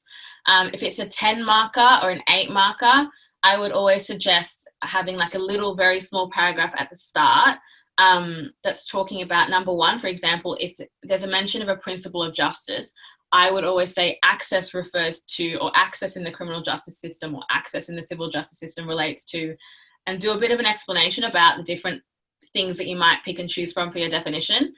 The difference between a discuss and an evaluate is that in an evaluate, you have to state your opinion. So you have to say, for example, that if it was evaluate the ability of imprisonment to achieve its purposes, right, with reference to one principle of justice or something, you'd have to say that imprisonment is able to achieve to this da-da-da. You'd have to say it's great at it, it's horrible at it, it's okay at it, but there are weaknesses, so you have to give that opinion. Whereas discuss questions, if it doesn't have to what extent, you don't actually have to give your opinion. You can just talk about the broad topic, and then you can say strength, weakness, and that's it. You don't have to say to this extent, or you don't have to say, but in this situation, it would be yada, yada, yada. So the opinion bit is what matters. In evaluate, you have to have an opinion. In a discuss, you don't. Will Vika ask you a question that requires you to consider all factors? I don't think so. But in saying that, don't take my word, because I don't want to be the one that says that and then it happens. Most of the time, it's things like considering cost factors and a principle of justice and more than one and two principles of justice or whatever. Sometimes they give you the option and they say pick a factor and principles of justice, but never have they been cost. I've never seen a question where it's cost, time, and accessibility. In saying that, something that my teacher drilled into my head was that if it says principles, if there is an S, that means at least two principles of justice. That's enough to, if you don't talk about, if the question says principles of justice and you talk about one, you're automatically ineligible for the marks that would have come about from talking to another one. So they're that specific and the nitty gritty. Okay, I'll stop sharing my screen. I'll share the slide back, and I will get you the last little bit because it's 1 o'clock now.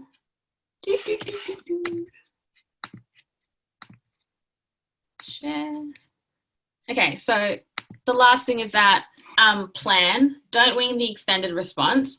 Try to practice writing. Again, if you practice those shorter answer questions now and buy time, you're going to have a minute or two in your exam to actually plan out quickly, like this is going to be my strength, this is going to be my weakness, this is going to be how I relate it to a principle of justice. Really briefly, no one's going to see it. It's just for you because you tend to get flustered in the exam and you want to give yourself the best opportunity in those, especially the extended response questions, to just have a bit of a plan to see where you're going. Avoid cramming and last minute revision. I'll put my name in the chat so you can use the Quizlet. It should come up under my name as I have an account. Answer the easy questions first. Go through all the ones where you're like, I'll know the burden of proof, I know the standard of proof, maximize your marks, and then go back and spend time on the ones that you think are going to take you a little bit longer. Always include examples from scenarios in section B. If there's a question in section B that talks about the burden of proof and it's talking about criminal justice and Bob is the accused, you want to talk, and there's a prosecution, you want to talk about how the prosecution in this case has the burden of proof. Bob will not have to prove that he is not guilty or whatever. Use examples weave that into your answers. And your task words are going to be your best friend. Know the difference between a discuss and an evaluate. Know that for a distinguish, you only need to mention a difference. Know that for a compare, you're looking at similarities and differences. Know that for a compare and discuss, you want similarities, differences, strengths, and weaknesses.